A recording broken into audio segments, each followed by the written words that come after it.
Begitu surat cerai yang mengakhiri 3 tahun pernikahan neraka itu ada di tanganku, mantan suamiku sedang membelikan cincin berlian seharga 10 miliar rupiah untuk selingkuhannya. Dan yang terpenting, itu dengan uangku. Aku menggenggam surat cerai yang baru saja dicetak itu dengan erat, seolah-olah aku masih bisa merasakan kehangatan samar di tepian kertasnya. Meskipun angin panas dari luar kantor catatan sipil menerpa wajahku, aku tidak merasakan panas sama sekali. Mengingat 3 tahun penderitaan bersama Bagas, hari ini adalah hari di mana aku akhirnya bisa bernapas lega. Aku hendak berbalik menuju tempat parkir, tetapi kemudian aku mendengar tawa yang sangat kukenal dari pintu masuk Mall Grand Indonesia yang tak jauh dari sana.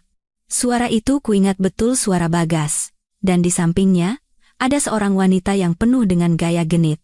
Tak perlu berpikir, aku tahu itu Nita.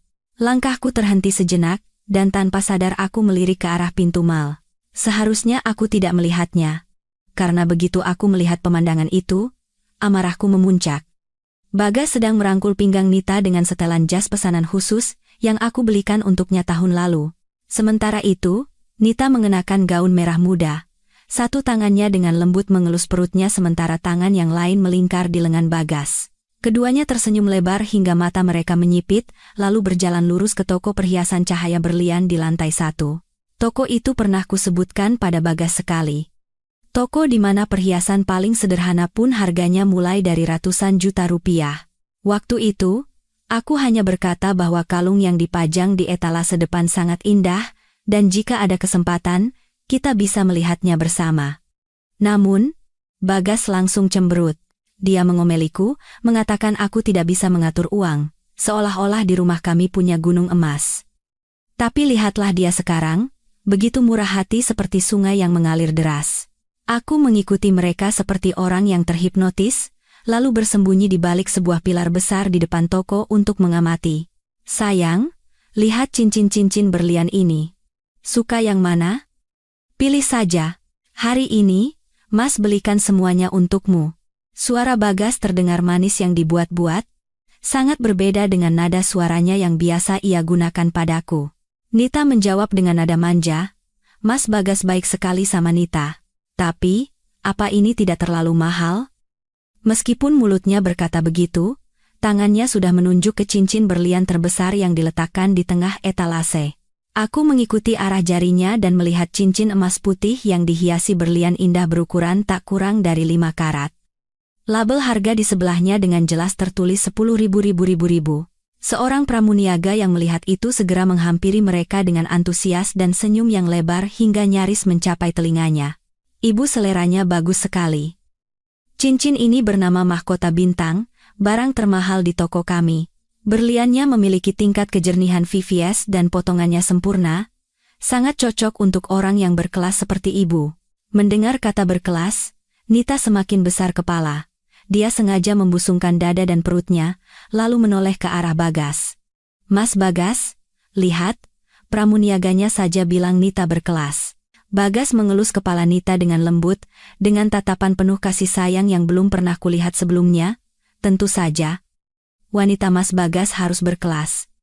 Uang 10 miliar ini cuma receh, kalau Nita suka, jangankan 10 miliar, 20 miliar pun Mas sanggup belikan.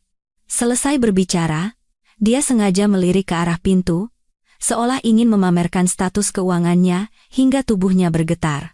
Aku segera bersembunyi di balik pilar, takut dia melihatku. Pelanggan lain yang sedang melihat perhiasan mulai berbisik-bisik. Wow, lihat itu. Beli cincin 10 miliar begitu saja. Pria itu kaya sekali. Wanita itu sepertinya hamil, ya? Pasti mereka akan segera menikah. Suaminya baik sekali.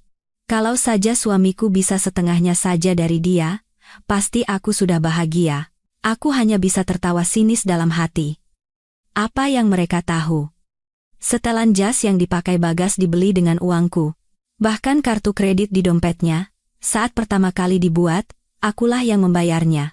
Dan sekarang, dia menggunakan uangku untuk membelikan cincin berlian bagi selingkuhannya, sambil berlagak seperti seorang miliarder. Bagas tampak menikmati tatapan kagum itu. Dia berdeham pelan lalu mengangguk pada pramuniaga. Baik, saya ambil yang ini. Tolong dibungkus, ya? Mata pramuniaga itu berbinar dan dia mengangguk cepat. Baik, Pak. Tentu, Pak Bagas. Mau bayar dengan kartu atau tunai?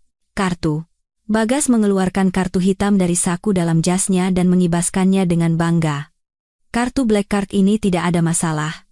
Kan? Melihat Black Card itu, pramuniaga semakin hormat. Tentu saja, Pak. Pelanggan Black Card adalah VVIP kami. Segera saya proses. Pramuniaga itu membawa kartu ke kasir untuk menyiapkan pembayaran. Aku berdiri di balik pilar, menggenggam ponselku erat-erat. Di layar, tertera pesan dari bank 3 menit yang lalu. Yeteat. Ibu nasabah, kartu Black Card Anda dengan nomor akhir XX telah berhasil dibatalkan. Sisa saldo di rekening telah ditransfer ke rekening lain sesuai instruksi Anda. Aku melirik ke arah Bagas di kasir. Dia sedang merangkul Nita dan bercanda mesra. Dalam hati aku berpikir, Bagas, kau memang aktor yang hebat. Sebentar lagi, saat kartumu ditolak, aku tidak tahu di mana kau akan menyembunyikan wajah tampanmu itu. Pramuniaga memasukkan kartu ke mesin EDC, menekan jumlahnya, lalu berkata pada Bagas, Pak Bagas, silakan masukkan PIN-nya. Bagas menekan 6 digit angka tanpa ragu. Aku ingat. PIN itu adalah tanggal lahirnya. Saat pertama kali membuat kartu, dia bersikeras menggunakan tanggal lahirnya sebagai PIN karena mudah diingat. Bip. Mesin berbunyi, diikuti oleh satu baris pesan di layar. Senyum di wajah pramuniaga langsung membeku. Dia tampak bingung, lalu mencoba menggesek kartu itu sekali lagi, tetapi hasilnya tetap sama. Melihat pramuniaga terdiam lama, Bagas mengerutkan kening dengan kesal. Ada apa ini? Kenapa lama sekali? Mesinnya rusak? Pramuniaga itu memaksakan senyum. Mohon tunggu sebentar. Pak Bagas. Saya coba sekali lagi. Tiba-tiba, manajer toko keluar. Dia melirik situasi di kasir sejenak, lalu bergegas mendekat untuk melihat layar mesin EDC dan Black Card di tangan pramuniaga. Wajahnya seketika menjadi serius. Bagas mengira manajer dipanggil karena pramuniaga tidak bisa menyelesaikan masalah, jadi dia semakin sombong. Manajer? Ada apa? Black Card saya tidak pernah ada masalah. Kenapa hari ini tidak bisa digesek? Cepat selesaikan. Jangan ganggu saya yang sedang membelikan hadiah untuk kekasih saya. Manajer itu tersenyum sopan, berdeham, lalu menatap Bagas dan berkata dengan jelas, mohon maaf sekali, Pak Bagas. Tapi Black Card Anda ini telah dibatalkan 30 menit yang lalu. Apa katamu? Suara Bagas meninggi 1 oktav. Dia merebut kartu dari tangan manajer dan menatapnya dengan mata terbelalak. Tidak mungkin. Ini kartuku. Bagaimana bisa dibatalkan? Kalian pasti membuat kesalahan. Manajer menjelaskan dengan sabar, Pak Bagas, data di sistem kami menunjukkan dengan jelas bahwa pemilik rekening utama dari kartu ini telah mengajukan pembatalan 30 menit yang lalu. Jadi, kartu ini sudah tidak bisa digunakan lagi. Wajah Bagas berubah dari sombong menjadi pucat pasi. Dia menggenggam Black Card itu erat-erat hingga tangannya bergetar, bergumam, tidak mungkin, tidak mungkin. Aku berdiri di balik pilar, menyaksikan kepanikannya, dan merasa seolah beban berat terangkat dari dadaku. Selama 3 tahun terakhir, semua rasa sakit yang kuterima, hari ini akan menjadi awal dari pembalasanku. Aku mengelus casing ponsel yang dibelikan oleh almarhumah ibuku. Sekarang, benda ini telah menjadi tiket VIP untuk pertunjukan yang luar biasa ini. Bagas menggenggam Black Card itu seolah-olah itu adalah pelampung penyelamatnya. Dia berlari ke kasir dan menggebrak meja. Ulangi lagi. Siapa yang membatalkan kartu ini? Kartu ini dibuat dengan KTP-ku. Siapa yang bisa membatalkannya tanpa tanda tanganku? Sistem kalian bermasalah, ya? Cek lagi sekarang. Manajer tidak menunjukkan kemarahan. Dia mengambil tablet dari laci, membuka catatan transaksi, dan menyodorkannya pada Bagas. Pak Bagas, silakan periksa sendiri. Ini adalah data pembukaan kartu. Nama yang terdaftar adalah nama Anda, Pak Bagas, itu benar. Tetapi, rekening utama yang terhubung adalah atas nama seorang wanita lain. 30 menit yang lalu, pemilik rekening utama mengajukan permintaan pembatalan, sehingga semua kartu keluarga, termasuk kartu Anda, dibatalkan secara bersamaan. Semua prosedur ini sesuai dengan peraturan. lengkap dengan tanda tangan dan verifikasi identitas. Rekening utama? Rekening utama apa? Suara Bagas bergetar. Dia menatap tajam informasi di layar tablet, lalu menggesernya dengan panik.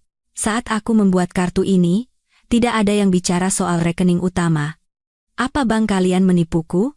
Saat itulah Nita mendekat, memegangi perutnya sambil menunjuk manajer dengan nada sombong dan mengancam. Betul. Pak Bagas adalah nasabah VVIP bank ini. Bagaimana bisa terjadi kesalahan seperti ini? Atau jangan-jangan kalian memang tidak mau menjual cincin ini, jadi kalian mencari-cari alasan? Dengar ya, kalau kalian merusak hari bahagia kami, apa kalian sanggup bertanggung jawab? Karyawan lain hanya bisa menunduk diam, tetapi beberapa pelanggan mulai tidak tahan. Seorang ibu-ibu berbisik kepada orang di sebelahnya, tadi katanya 10 miliar itu receh. Begitu kartunya ditolak, malah menyalahkan bank. Ucapan itu terdengar jelas di telinga Bagas. Dia menoleh tajam ke arah ibu itu sampai wanita itu terdiam. Karena tidak punya tempat untuk melampiaskan amarah, dia kebetulan melihatku yang berdiri di samping pilar. Matanya berbinar, bukan karena senang, tetapi karena tatapan benci setelah menemukan kambing hitam.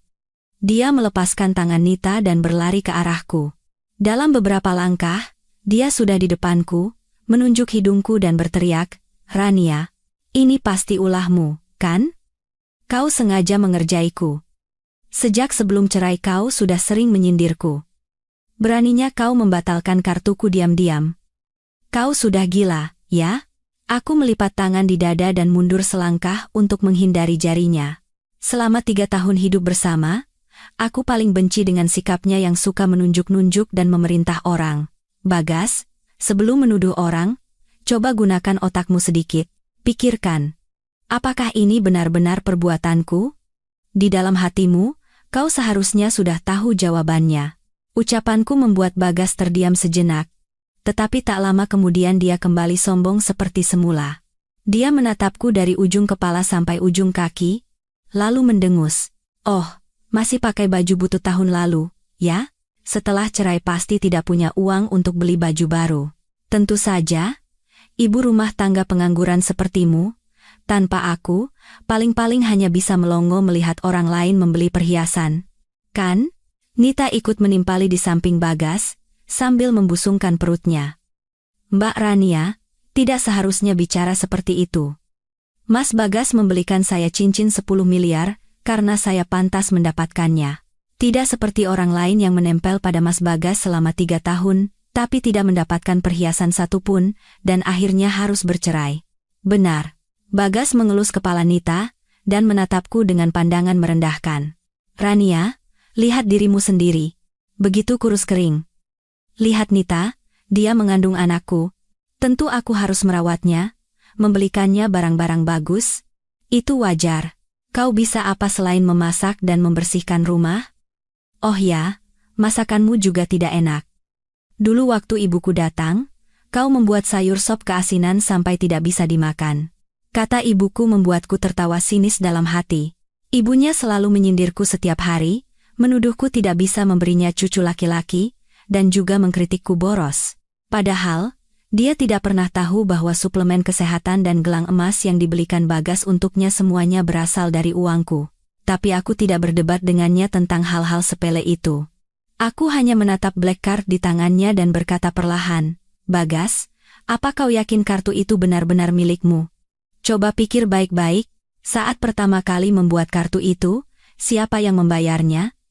Siapa yang menggunakan koneksi di bank untuk membuatkan black card ini untukmu?" Wajah Bagas berubah, dan tatapan matanya goyah. Tapi dia masih memaksakan diri untuk membantah, "Siapa yang pakai koneksi tidak penting. Selama kartu itu atas namaku, yaitu milikku, Rania.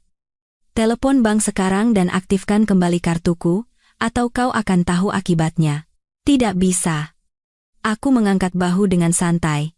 Permintaan pembatalan sudah diajukan, tidak bisa dibatalkan, dan rekening utama itu milikku sejak awal. Aku mau membatalkannya, itu urusanku. Tidak ada hubungannya denganmu. Rekening utama milikmu? Bagas tertawa terbahak-bahak seolah mendengar lelucon paling lucu di dunia, dia menunjukku. "Rania, Setelah cerai kau jadi gila? Ya? Ibu rumah tangga sepertimu? Dari mana punya uang untuk membuka rekening utama Black Card? Berhentilah berlagak kaya dan enyahlah dari hadapanku dan Nita sekarang. Nita ikut tertawa. Suaranya melengking dan kecil. Betul. Mas Bagas. Tidak perlu buang waktu bicara dengan perempuan ini. Dia pasti iri melihat kita bahagia, jadi sengaja datang untuk mengacau. Pakai kartu lain saja, kan? Mas kan punya banyak kartu dari bank lain. Bagas seolah baru teringat. Dia menjentikan jarinya, lalu mengeluarkan beberapa kartu dari dompetnya, mulai dari kartu gold hingga platinum dari berbagai bank. Dia mengibaskan kartu-kartu itu di depanku. Lihat ini, Rania. Meskipun aku tidak punya Black Card ini, aku masih punya banyak kartu lain. Uang 10 miliar. Gesek kartu manapun pasti lolos. Dia berkata sambil memilih kartu berwarna emas dari sebuah bank dan menyerahkannya kepada Pramuniaga. Gesek yang ini. Cepat. Jangan buang-buang waktuku. Pramuniaga itu segera mengambil kartu, memasukkannya ke mesin, dan menekan jumlahnya. Kemudian, dia menatap Bagas. Pak Bagas, silakan masukkan PIN-nya. Bagas menatapku dengan ekspresi kemenangan, lalu menekan PIN di mesin. Orang-orang di sekitar menatap mesin EDC itu dengan tegang. Bahkan Nita pun mendekat dengan penuh harap. Tapi setelah bunyi bip, di layar muncul tulisan yang jelas, saldo tidak cukup. Senyum Bagas membeku di wajahnya. Tidak mungkin. Kartu ini minimal ada 500 juta. Bagaimana bisa saldo tidak cukup? Pramuniaga mencoba lagi, tapi hasilnya sama. Pak Bagas, saldonya benar-benar tidak cukup. Mau coba kartu lain? Bagas menggeram, lalu mengambil kartu platinum lain dan menyerahkannya. Kali ini, dia tidak lagi berani sombong. Dia menatap mesin EDC tanpa berkedip, tangannya sedikit gemetar. Mesin EDC berbunyi bip lagi, dan hasilnya tetap sama. Saldo tidak cukup. Wajah Bagas pucat pasi. Dia merebut kartu dari tangan Pramuniaga, lalu mengeluarkan semua kartu yang tersisa di dompetnya dan mencobanya satu persatu. Tapi kartu manapun yang digunakan, hasilnya selalu sama. Saldo tidak cukup. Bisikan orang-orang di sekitar semakin keras. Ya ampun, kartunya banyak tapi tidak ada uangnya sama sekali. Tadi sombongnya bukan main. Ternyata cuma omong kosong. Mau pamer di depan selingkuhannya, malah malu sendiri. Kasihan juga wanita itu. Hamil dengan pria seperti ini. Kirain dapat harta karun. Nita mulai gelisah. Dia mengguncang lengan Bagas dan bertanya dengan nada cemas. Ini ada apa, Mas? Kenapa semua kartunya tidak ada uangnya? Sekarang Bagas tidak punya mood untuk memedulikannya. Dia berbalik dan menatapku dengan tatapan penuh kebencian. Rania, ini pasti ulahmu. Kau diam-diam mentransfer semua uang di kartuku, kan? Melihat sikap marahnya, aku akhirnya tertawa. Bagas, apa yang sudah kau lakukan? Kau seharusnya sadar sendiri, kan? Tapi jangan khawatir, uangmu tidak kusentuh sepeser pun. Lalu kemana perginya uang di kartuku? Teriak Bagas, suaranya menggema di seluruh toko perhiasan hingga etalase bergetar sedikit. Dia berlari ke arahku seolah ingin memakanku hidup-hidup, tapi hatiku tetap tenang. Selama 3 tahun terakhir, aku sudah terbiasa dengan sikapnya yang tidak masuk akal. Aku mentransfer uangku. Aku maju 2 langkah. Suaraku tidak keras, tapi cukup jelas untuk didengar orang-orang di sekitar. Bagas, coba letakkan tanganmu di dada dan tanyakan pada hatimu sendiri, kartu mana di dompetmu yang tidak diisi dengan uangku? Gaji bulananmu yang cuma 15 juta bahkan tidak cukup untuk membeli setelan jas yang kau pakai itu. Lalu, dari mana kau punya uang untuk membuat kartu gold dan membeli perhiasan? Ucapan ini membuat orang-orang di sekitar langsung heboh. Ibu-ibu yang tadi berbisik kembali angkat bicara. Oh, jadi laki-laki ini hidup dari uang perempuan? Benalu? Ya ampun, sudah jadi benalu masih sombong. Ditambah lagi, bawa selingkuhan beli cincin berlian. Menjijikan sekali, perempuan itu juga sama saja. Hamil dengan benalu, apa yang dibanggakan? Sama-sama menyedihkan. Wajah Nita memerah seperti udang rebus. Dia bersembunyi di belakang Bagas, tapi masih mencoba membantah. Jangan bohong. Mas Bagas punya perusahaan sendiri, bagaimana mungkin dia menggunakan uangmu? Kau hanya iri melihat kami bahagia, jadi mengarang cerita, kan? Perusahaan? Aku tertawa sinis. Perusahaan yang hampir bangkrut itu? Bulan lalu? Sewa kantornya saja aku yang baru bayar.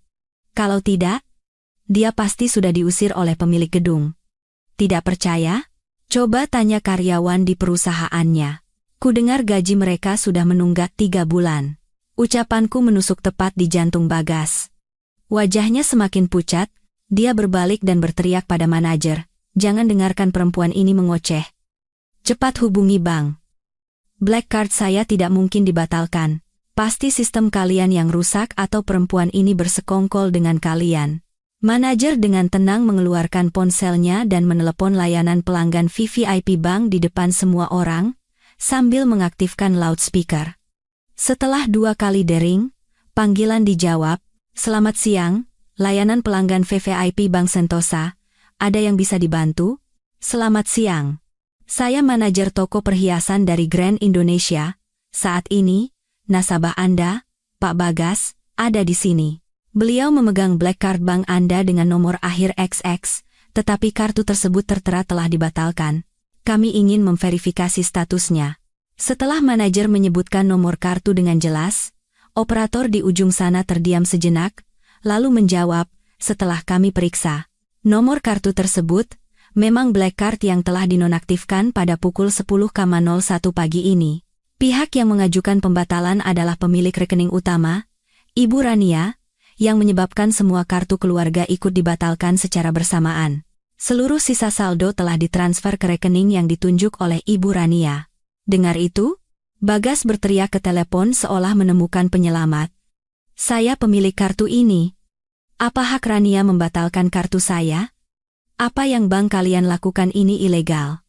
Saya akan menuntut kalian." Suara operator tetap tenang. "Bapak nasabah, sesuai dengan perjanjian pembukaan Black Card, pemilik rekening utama memiliki hak penuh untuk mengelola semua kartu keluarga, termasuk hak untuk membatalkannya. Pada saat pembukaan kartu, Anda sebagai pemegang kartu keluarga telah menandatangani persetujuan atas ketentuan tersebut. Dan di sistem kami tercatat bahwa Anda telah mengetahui syarat ini. Jika ada pertanyaan, Anda dapat membawa KTP Anda ke cabang bank kami untuk melihat salinan perjanjian tersebut." "Perjanjian? Perjanjian apa?" Suara Bagas melemah, tatapannya mulai goyah. "Saat aku membuat kartu, aku tidak pernah menandatangani perjanjian seperti itu. Bapak nasabah, penandatanganan perjanjian dilakukan melalui sistem elektronik. Catatan penandatanganan pada saat itu seharusnya masih ada di ponsel Anda.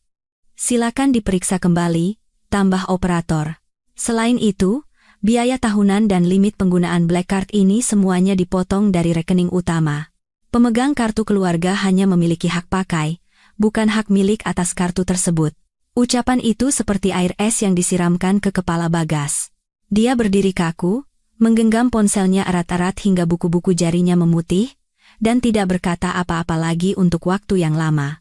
Bisikan orang-orang di sekitar semakin keras, beberapa bahkan mengeluarkan ponsel untuk diam-diam mengambil foto. Kilatan blitz menyala tanpa henti. Nita mulai panik. Dia mengguncang lengan Bagas dan berkata dengan suara bergetar, "Mas Bagas, ini ada apa? Rekening utama? Kartu keluarga apa? Bukankah Mas bilang ini kartu Mas sendiri? Lalu cincin berlian kita belum dibeli." "Berisik." Bagas menepis tangannya dengan kasar. Nita kehilangan keseimbangan dan terhuyung mundur, nyaris menabrak etalase. Wajahnya seperti mau menangis, tapi kali ini tidak ada yang bersimpati padanya.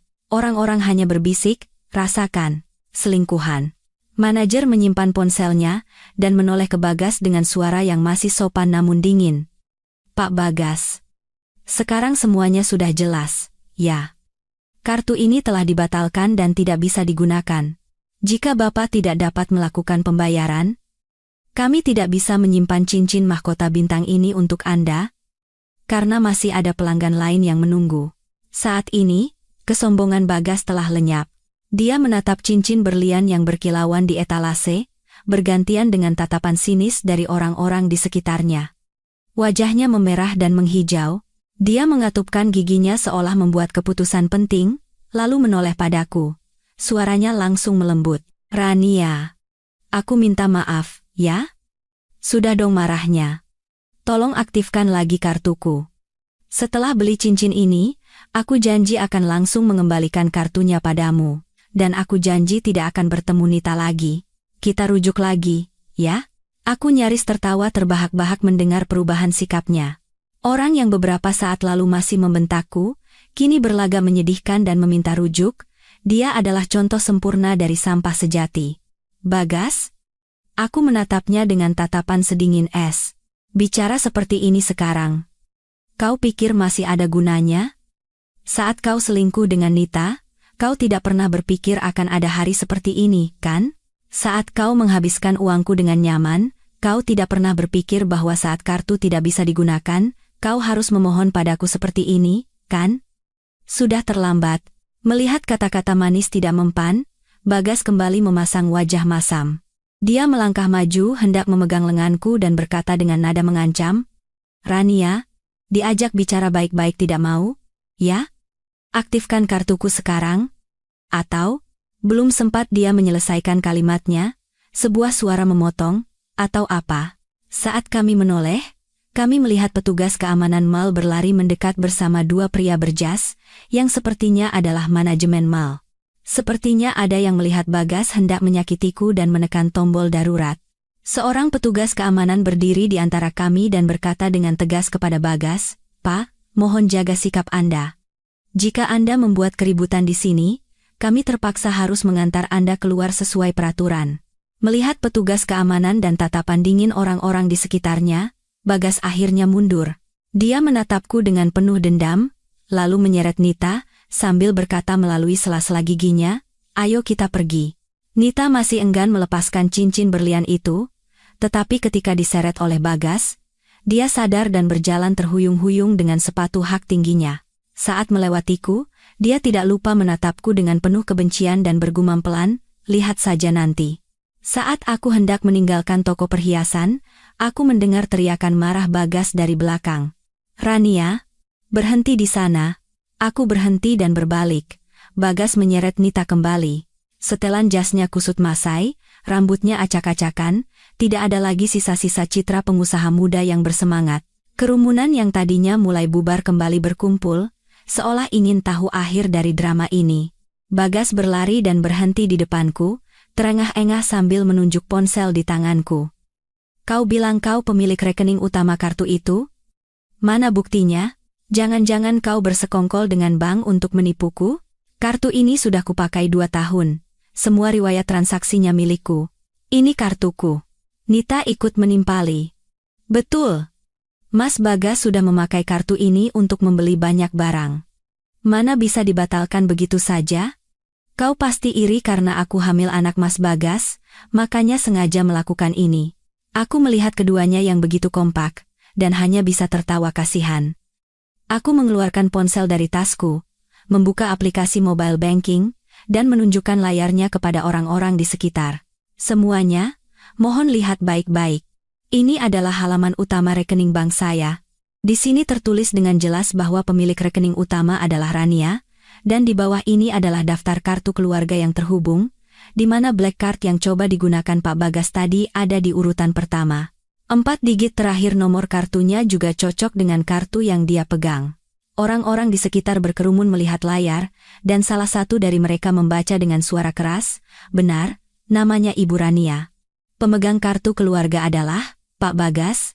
Bagas menyipitkan mata, melirik layar sejenak, lalu membuang muka dan membantah dengan asal. Itu bisa saja hasil Photoshop. Zaman sekarang teknologi sudah canggih. Siapa yang tahu itu asli atau palsu? Palsu? Aku tertawa sinis, lalu membuka riwayat transaksi. Kalau begitu, lihat ini juga. Biaya bulanan black card ini dan semua transaksi yang disebut Pak Bagas tadi, semuanya dipotong dari rekening utama saya. Tahun lalu, saat dia membeli apartemen seharga 5 miliar untuk Nita, itu juga digesek dari kartu keluarga ini, dan uangnya keluar dari rekening saya. Pak Bagas, apa ini juga mau dibilang palsu? Wajah Bagas pucat seperti kertas. Dia membuka mulutnya, tetapi tidak bisa berkata apa-apa. Nita juga berdiri kaku. Tanpa sadar, dia mengelus perutnya dengan tatapan penuh kebingungan. Dia selalu percaya bahwa apartemen itu dibelikan Bagas dengan kemampuannya sendiri, tetapi ternyata itu adalah uangku. Saat itu, manajer toko datang membawa setumpuk dokumen. Pak Bagas, sebenarnya Mal kami adalah mitra dari Bank Sentosa, sehingga kami bisa memeriksa sebagian data nasabah VVIP, dan Ibu Rania memang nasabah VVIP level tertinggi di bank tersebut. Limit di rekening utama beliau mencapai 80 miliar rupiah. Adapun kartu keluarga Anda, Ibu Rania yang membuatnya 3 tahun lalu untuk pengeluaran sehari-hari sebagai suami istri. Manajer berhenti sejenak, lalu menambahkan, dan 30 menit yang lalu, Ibu Rania menghubungi pusat layanan pelanggan Mal, untuk meminta pembekuan hak penggunaan semua kartu keluarga atas nama Anda, yang sudah kami proses. Artinya, saat ini Anda tidak bisa menggunakan kartu apapun yang terhubung dengan rekening utama Ibu Rania untuk bertransaksi di Mal kami. Ucapan itu membuat kerumunan semakin heboh. Oh, jadi begitu ceritanya. Ternyata laki-laki ini cuma benalu. Sudah begitu, pakai uang istri untuk membiayai selingkuhan lagi. Jahat sekali. Pakai uang orang lain untuk beli rumah dan cincin berlian buat selingkuhan. Pas ketahuan masih saja mengelak. Tidak tahu malu, Ibu Rania ini baik sekali, ya? Membuatkan black card untuk pria seperti ini. Kalau aku, sudah kuusir dari rumah sejak lama. Bagas dikritik habis-habisan hingga nyaris ingin menenggelamkan diri. Dia mengepalkan tangannya erat-erat hingga kukunya menancap ke telapak tangannya. Dia mengangkat wajahnya dan menatapku dengan tatapan penuh kebencian. Rania, kau sudah merencanakan ini sejak awal, kan? Sengaja membatalkan kartu begitu kita cerai untuk mempermalukanku di depan banyak orang seperti ini, kan? Dasar wanita kejam, kejam? Aku menatap wajahnya. Rasa sakit selama 3 tahun terakhir meledak di dalam hatiku. Tetapi suaraku tetap tenang. Bagas, 3 tahun lalu, saat bisnismu bangkrut, siapa yang menggunakan warisan dari orang tuanya untuk melunasi utangmu? Saat kau bilang ingin punya black card agar tidak dipandang rendah di kalangan bisnis, siapa yang menggunakan koneksi untuk membuatkan kartu keluarga untukmu? Saat ibuku sakit dan masuk rumah sakit, siapa yang merawatnya siang dan malam, dan juga membayar biaya pengobatan lebih dari 200 juta? Aku sudah berbuat baik padamu, tapi kau malah menggunakan uangku untuk membiayai selingkuhan. Dan saat aku tahu kebenarannya, kau malah bekerja sama dengan Nita untuk memaksaku bercerai dan mengusirku dari rumah tanpa membawa apa-apa. Jadi, siapa sebenarnya yang kejam? Orang-orang di sekitar berteriak marah. Seorang bapak-bapak berjas tidak tahan lagi dan berkata, "Anak muda, kau benar-benar keterlaluan. Istrimu begitu baik padamu. Bagaimana bisa kau melakukan hal seperti ini? Tidak punya nurani, ya? Betul. Cepat minta maaf padanya dan kembalikan semua uang yang sudah kau pakai." Bagas dihina hingga wajahnya memerah dan menghijau, tetapi dia tidak bisa membantah. Nita melihat situasi tidak menguntungkan, lalu menarik lengan Bagas dan berbisik, "Mas Bagas, ayo kita cepat pergi. Orang-orang sudah terlalu banyak. Mau kemana?" Aku menghalangi jalan mereka dan berkata dengan dingin, "Mau pergi sekarang." "Bagas, apartemen yang kau belikan untuk Nita dengan uangku, perhiasan-perhiasan, sewa kantor, dan gaji karyawan. Kapan kau akan mengembalikan uang itu?" Tatapan Bagas goyah, tapi dia masih memaksakan diri membantah. "Uang itu kan kau berikan padaku. Itu biaya hidup suami istri. Kenapa aku harus mengembalikannya?" "Suami istri?" Aku mengeluarkan surat cerai dan mengibaskannya di depan wajahnya. "Sekarang kita bukan suami istri lagi. Dan aku memberimu uang karena kau berjanji akan hidup baik-baik denganku. Karena kau yang selingkuh, uang itu dianggap sebagai keuntungan yang tidak semestinya, dan aku berhak menagihnya kembali." Aku berhenti sejenak, lalu menambahkan, "Aku sudah menyewa pengacara. Besok, pengacara akan mengirimkan surat tagihan ke alamatmu. Kalau kau tidak mau mengembalikannya baik-baik, aku akan langsung menuntutmu. Saat itu, pengadilan akan melakukan penyitaan, dan perusahaanmu serta semua aset atas namamu akan disita untuk melunasi utang." Kata menuntut, dan penyitaan membuat wajah Bagas pucat pasi. Dia tahu aku orang yang tidak main-main. Dulu saat dia berbisnis, aku pernah membantunya menangani sengketa hukum. Dia tahu betul sifatku. Dia membuka mulutnya, tetapi tidak bisa berkata apa-apa. Orang-orang di sekitar terus menghinanya. Akhirnya, dia tidak tahan lagi. Dia mendorong kerumunan dan menarik Nita kabur. Keadaannya yang menyedihkan sangat kontras dengan citra direktur sombong beberapa saat lalu. Bagas menyeret Nita lari beberapa langkah, lalu Nita menepis tangannya. Dia menghentakkan sepatu hak tingginya di lantai marmer, suaranya menggema, lalu berjalan ke arahku. Riasan wajahnya yang rapi telah luntur, rambutnya acak-acakan. Matanya penuh kebencian. Tidak ada lagi sisa-sisa kelucuan tadi. Rania, dasar perempuan sialan. Nita mengangkat tangannya hendak menamparku sambil menjerit. Tidak bisa menjaga suamimu sendiri, malah datang merusak hari bahagia orang lain, cuma bisa membatalkan satu kartu, kau pikir kau hebat? Dengar ya, yang dicintai Mas Bagas itu aku. Biarpun dia tidak punya uang, dia tidak akan pernah kembali pada nenek-nenek sepertimu. Aku sudah menduganya, jadi aku mundur selangkah untuk menghindari tangannya. Dua orang ibu-ibu yang sedang menonton segera memegangi lengan Nita. Salah satu dari mereka mengerutkan kening dan berkata, "Nona, kenapa main tangan? Kamu sendiri yang jadi selingkuhan?" Sudah salah masih berani teriak-teriak. "Betul," tambah ibu yang lain. "Ibu Rania tidak menuntutmu saja sudah bagus. Pakai uang orang lain untuk bersenang-senang, sekarang malah mengamuk. Benar-benar tidak tahu malu." Meskipun dipegangi, Nita terus meronta dan berteriak, "Siapa yang pakai uang perempuan ini? Itu uang yang Mas Bagas hasilkan sendiri. Apartemen yang kutempati, perhiasan yang kupakai, semuanya dibelikan Mas Bagas dengan hasil kerja kerasnya. Jangan percaya omongannya. Tidak ada hubungannya denganku." Aku tertawa sinis, lalu mengeluarkan setumpuk dokumen dari tasku. Kemarin saat berkemas, aku sengaja membawanya, berjaga-jaga jika kedua orang ini berbohong. Aku menarik dokumen paling atas dan menyodorkannya ke depan wajah Nita. "Lihat baik-baik. Ini salinan perjanjian jual beli apartemen di SCBD tanggal 15 Maret tahun lalu, beserta bukti transfer dari bank. Waktu itu, Bagas datang padaku dan bilang kau hamil, butuh tempat tinggal yang aman.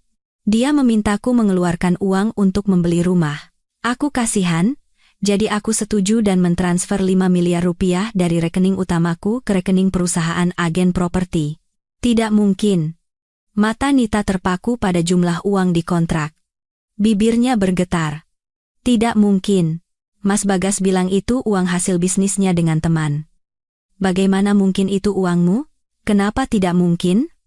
Aku mengeluarkan dokumen lain, yaitu slip gaji Bagas tahun lalu. Ini juga. Tahun lalu, perusahaan Bagas merugi terus, gajinya cuma 15 juta, dipotong BPJS sisa 12 jutaan. Dengan uang segitu, kau pikir dia bisa membelikanmu apartemen 5 miliar, tas, dan perhiasan ratusan juta? Orang-orang di sekitar berkerumun melihat slip gaji itu, dan seseorang berseru, "Ya ampun, penghasilan sebulan 12 juta tapi pamer beli rumah 5 miliar. Berani sekali. Perempuan ini juga bodoh sekali. Tidak tahu kalau pacarnya punya uang atau tidak, masih saja mau jadi selingkuhannya. Sekarang setelah semuanya terbongkar, mau bagaimana?"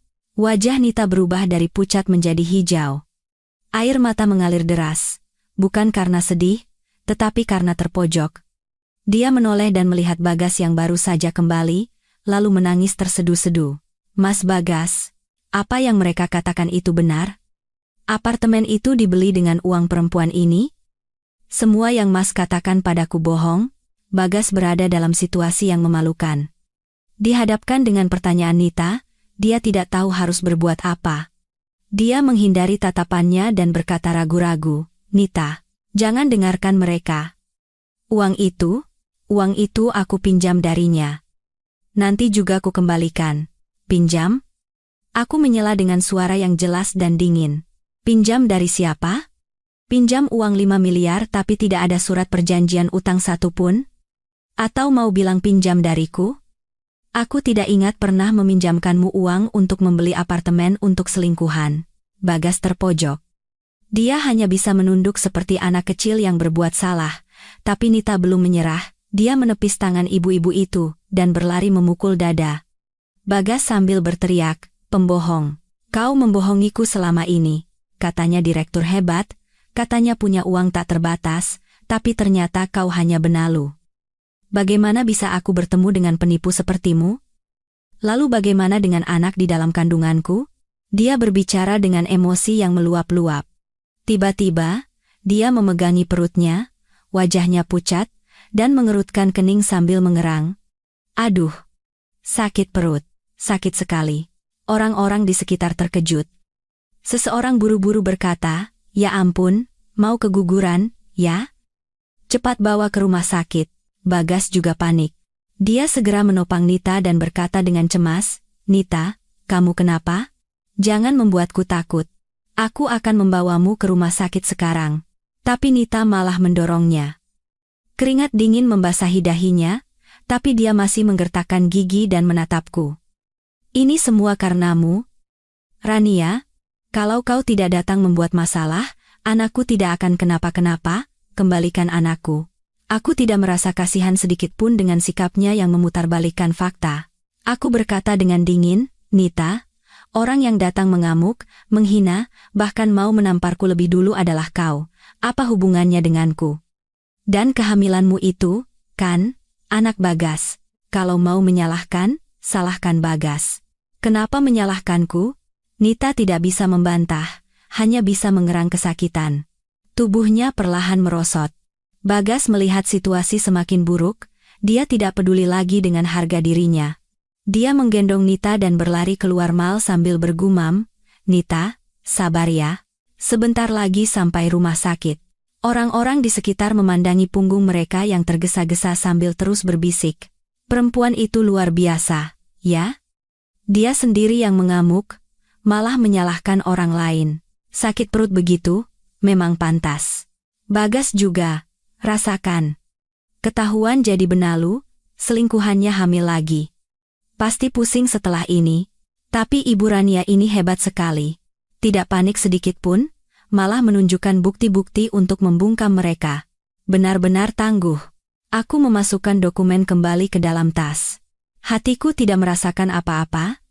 Sikap Nita tadi sepertinya memang benar-benar kesakitan, tapi itu adalah jalan yang dia pilih sendiri. Konsekuensinya harus dia terima sendiri. Aku mengambil ponsel dan menelepon pengacaraku. "Pak pengacara, siapkan dokumennya. Besok pagi kirimkan ke rumah dan kantor Bagas."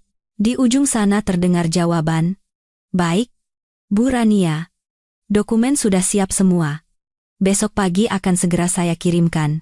Dan dari hasil pemeriksaan aset atas nama Pak Bagas, selain apartemen yang dibeli dengan uang Ibu Rania, hanya ada satu mobil seharga sekitar 1 miliar rupiah. Tidak ada aset berharga lainnya. Aku mengerutkan kening. Tidak menyangka Bagas punya utang sebanyak ini, tapi itu masalahnya, bukan urusanku lagi. "Baik, kalau begitu kirimkan surat tagihannya dulu dan lihat reaksinya. Jika tidak kooperatif, langsung ajukan gugatan." Setelah menutup telepon, aku melihat sudah waktunya makan siang. Manajer toko perhiasan datang dan berkata dengan hormat, "Ibu Rania, hari ini kami mohon maaf sekali. Mengenai insiden tadi, kami akan melaporkannya ke kantor pusat mal dan akan memasukkan Pak Bagas dan Ibu Nita ke dalam daftar hitam, melarang mereka masuk ke sini lagi." Aku mengangguk dan mengucapkan terima kasih, lalu berjalan keluar dari toko. Bagas berlari membawa Nita ke ruang gawat darurat rumah sakit. Seorang perawat membawa pasien ke dalam, sementara perawat lain membawa formulir biaya. "Keluarga pasien, mohon selesaikan pembayaran dulu ya, uang muka 50 juta rupiah. Biaya perawatan lainnya akan dihitung nanti." Bagas panik mencari dompetnya. Beberapa kartu kredit yang belum sempat dicoba di mal masih ada. Dia mengambil satu kartu platinum dan menyerahkannya ke loket pembayaran. "Gesek yang ini." Petugas memasukkan kartu ke mesin, tetapi kurang dari 2 detik, mesin itu mengeluarkan kartu kembali. "Maaf, Pak. Saldo kartu ini tidak cukup." "Tidak mungkin." Bagas mengambil kartu gold lain dan memberikannya. Kalau begitu coba yang ini, hasilnya masih sama. Saldo tidak cukup. Dia mencoba semua kartu di dompetnya satu persatu, tetapi mesin di kasir terus-menerus menyatakan saldo tidak cukup, sampai akhirnya petugas mulai kesal. Pak, jadi ada uangnya atau tidak? Pasien di dalam sedang menunggu obat. Keringat membasahi tubuh Bagas. Dia membuka aplikasi mobile banking di ponselnya, sisa saldo hanya sekitar 3 juta rupiah. Aplikasi pembayaran lain juga tidak ada yang isinya lebih dari 5 juta. Itu adalah uang yang baru saja dia pinjam dari temannya kemarin, rencananya untuk membelikan Nita minuman. Tangannya bergetar saat menelepon teman-teman dekatnya untuk meminjam uang. Halo, Rian? Bisa pinjam uang 50 juta? Ada urusan mendesak. 50 juta? Bro, gue juga lagi bokek. Gaji bulan lalu aja belum turun, sambungan telepon terputus. Dia menelepon teman lainnya. Mas Wawan? Saya Bagas. Bisa bantu pinjamkan uang 50 juta? 2 hari lagi saya kembalikan. Bagas, yang 30 juta kamu pinjam tempo hari saja belum kamu kembalikan? Aku benar-benar tidak punya uang. Sambungan telepon kembali terputus. Dia menelepon lebih dari 10 kali, tetapi tidak ada yang menjawab atau semua menolak dengan berbagai alasan. Saat itulah Bagas baru sadar. Selama ini, semua orang memanggilnya Mas dan Bro, karena dia punya black card yang bisa digesek tanpa batas. Sekarang setelah kartu itu tidak bisa digunakan, tidak ada lagi yang mau berurusan dengannya. Pintu UGD terbuka, dan seorang dokter keluar dengan wajah muram. Keluarga pasien, saat ini kondisi pasien belum stabil. Harus segera diberikan obat untuk mencegah keguguran. Biaya harus dilunasi dulu sebelum kami bisa memberikan obat. Bagas panik seperti cacing kepanasan. Di kepalanya, tiba-tiba teringat satu orang. Rania. Saat ini, satu-satunya orang yang bisa membantunya hanyalah Rania. Tanpa berkata apa-apa pada dokter, dia berlari keluar dari rumah sakit. Di kepalanya hanya ada satu pikiran, harus segera menemukan Rania dan memintanya mengaktifkan kembali black card-nya. Dia masih ingat bahwa setelah bercerai, Rania masih tinggal di apartemen lama mereka. Dia menyetop taksi dan segera menuju ke sana. Setibanya di depan apartemen, dia bersandar di pagar pos satpam, menatap pintu masuk dengan cemas, takut melewatkan Rania. Setelah menunggu hampir 1 jam, akhirnya dia melihat Rania berjalan pulang membawa beberapa kantong belanjaan. Dia mengenakan trench coat berwarna krem dan rambutnya diikat ekor kuda, terlihat lebih segar dari sebelum bercerai. Bagas berlari menghalangi jalan Rania seolah menemukan pelampung penyelamat. Dia terengah-engah dan berkata, Rania, kau sudah pulang. Tolong aku. Rania berhenti berjalan, mengerutkan kening, dan mundur selangkah untuk menjaga jarak. Bagas? Kenapa kau di sini? Nita. Nita di rumah sakit. Bagas mencengkeram lengan Rania erat-erat. Dia sakit perut. Dokter bilang harus diberi obat pencegah keguguran, tapi harus bayar uang muka dulu 50 juta. Semua kartuku tidak bisa dipakai, teman-teman juga tidak mau meminjamkan uang. Hanya kau yang bisa membantuku. Aktifkan lagi kartuku, atau pinjamkan aku uang 50 juta dulu. Aku janji akan mengembalikannya. Rania menepis tangannya dengan kasar dan berkata dengan dingin, lalu kenapa aku harus membantumu? Urusanmu dengan Nita tidak ada hubungannya denganku. Kenapa tidak ada hubungannya? Suara Bagas meninggi karena panik. Bagaimanapun juga, kita pernah jadi suami istri. Rania, aku salah karena berhubungan dengan Nita, salah karena boros memakai uangmu. Aku tidak akan melakukannya lagi. Tolong aktifkan kartuku. Kita rujuk lagi, ya. Aku akan jadi orang baik, tidak akan membuatmu kecewa lagi. Tetangga yang lewat mulai berhenti menonton. Seorang ibu-ibu dari gedung seberang mengenali mereka dan berbisik, itu kan Pak Bagas, dengar-dengar baru cerai dari Bu Rania beberapa hari lalu, sekarang sudah datang memohon rujuk? Pasti sudah bangkrut. Lihat saja keadaannya, seperti gembel. Bisikan itu membuat wajah Bagas panas, tetapi demi uang, dia harus membuang harga dirinya. Melihat Rania tetap diam, tiba-tiba dia berlutut. Gedebuk. Suara lututnya menghantam semen terdengar keras. Orang-orang di sekitar terkesiap. Ya ampun, sampai berlutut. Bagas mengangkat wajahnya. Matanya merah dan air mata membasahi pipinya, entah karena panik atau akting. Rania, kumohon, kasihanilah aku. Kasihanilah anak di dalam kandungan Nita, dia juga punya nyawa. Kalau kau tidak membantu kami, Nita dan anaknya pasti akan mati. Rania menatapnya yang berlutut, tidak merasa kasihan sedikit pun, hanya jijik. Dia berkata dengan dingin, Bagas, hentikan dramamu, saat kau selingkuh dengan Nita, apa kau pernah mengasihaniku?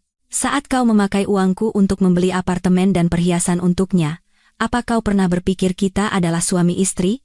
Sekarang setelah bangkrut, kau datang memohon padaku. Kau pikir aku akan percaya lagi? Aku serius. Bagas merangkak maju hendak memegang celana Rania. Rania, aku bersumpah, kalau kau membantuku kali ini saja, aku akan putus dengan Nita selamanya. Tidak akan menghubunginya lagi. Mulai sekarang, aku akan mendengarkanmu. Apapun yang kau suruh, akan kulakukan. Putus selamanya? Rania tertawa sinis. Kau pikir Nita akan melepaskanmu begitu saja? Dan anak di dalam kandungannya itu, apa kau yakin itu benar-benar anakmu? Kudengar sebelum bersamamu, Nita sudah pacaran dengan banyak pria. Ucapan itu seperti petir yang menyambar Bagas. Dia membeku di tempat, menatap Rania dengan mata terbelalak. Kau bicara apa? Aku tidak punya apa-apa lagi untuk dibicarakan. Rania memotong. Urusanmu, urus sendiri, jangan datang mencariku lagi, dan utangmu padaku akan kutagih sesuai hukum. Selesai berbicara, Rania berbalik dan masuk ke dalam, tidak menoleh lagi pada Bagas yang masih berlutut. Para tetangga masih berbisik. Syukurlah. Pria seperti itu tidak pantas dibantu. Anak sendiri atau bukan saja tidak tahu, masih berlagak kasihan, menyedihkan. Bagas berlutut di tanah, mendengar ucapan-ucapan itu, otaknya terasa kosong. Dia teringat ucapan dan gaya hidup boros Nita selama ini, dan mulai merasa tidak yakin. Dia perlahan bangkit. Lututnya sakit, tapi dia tidak peduli. Dia harus segera kembali ke rumah sakit untuk menanyakan kebenarannya pada Nita.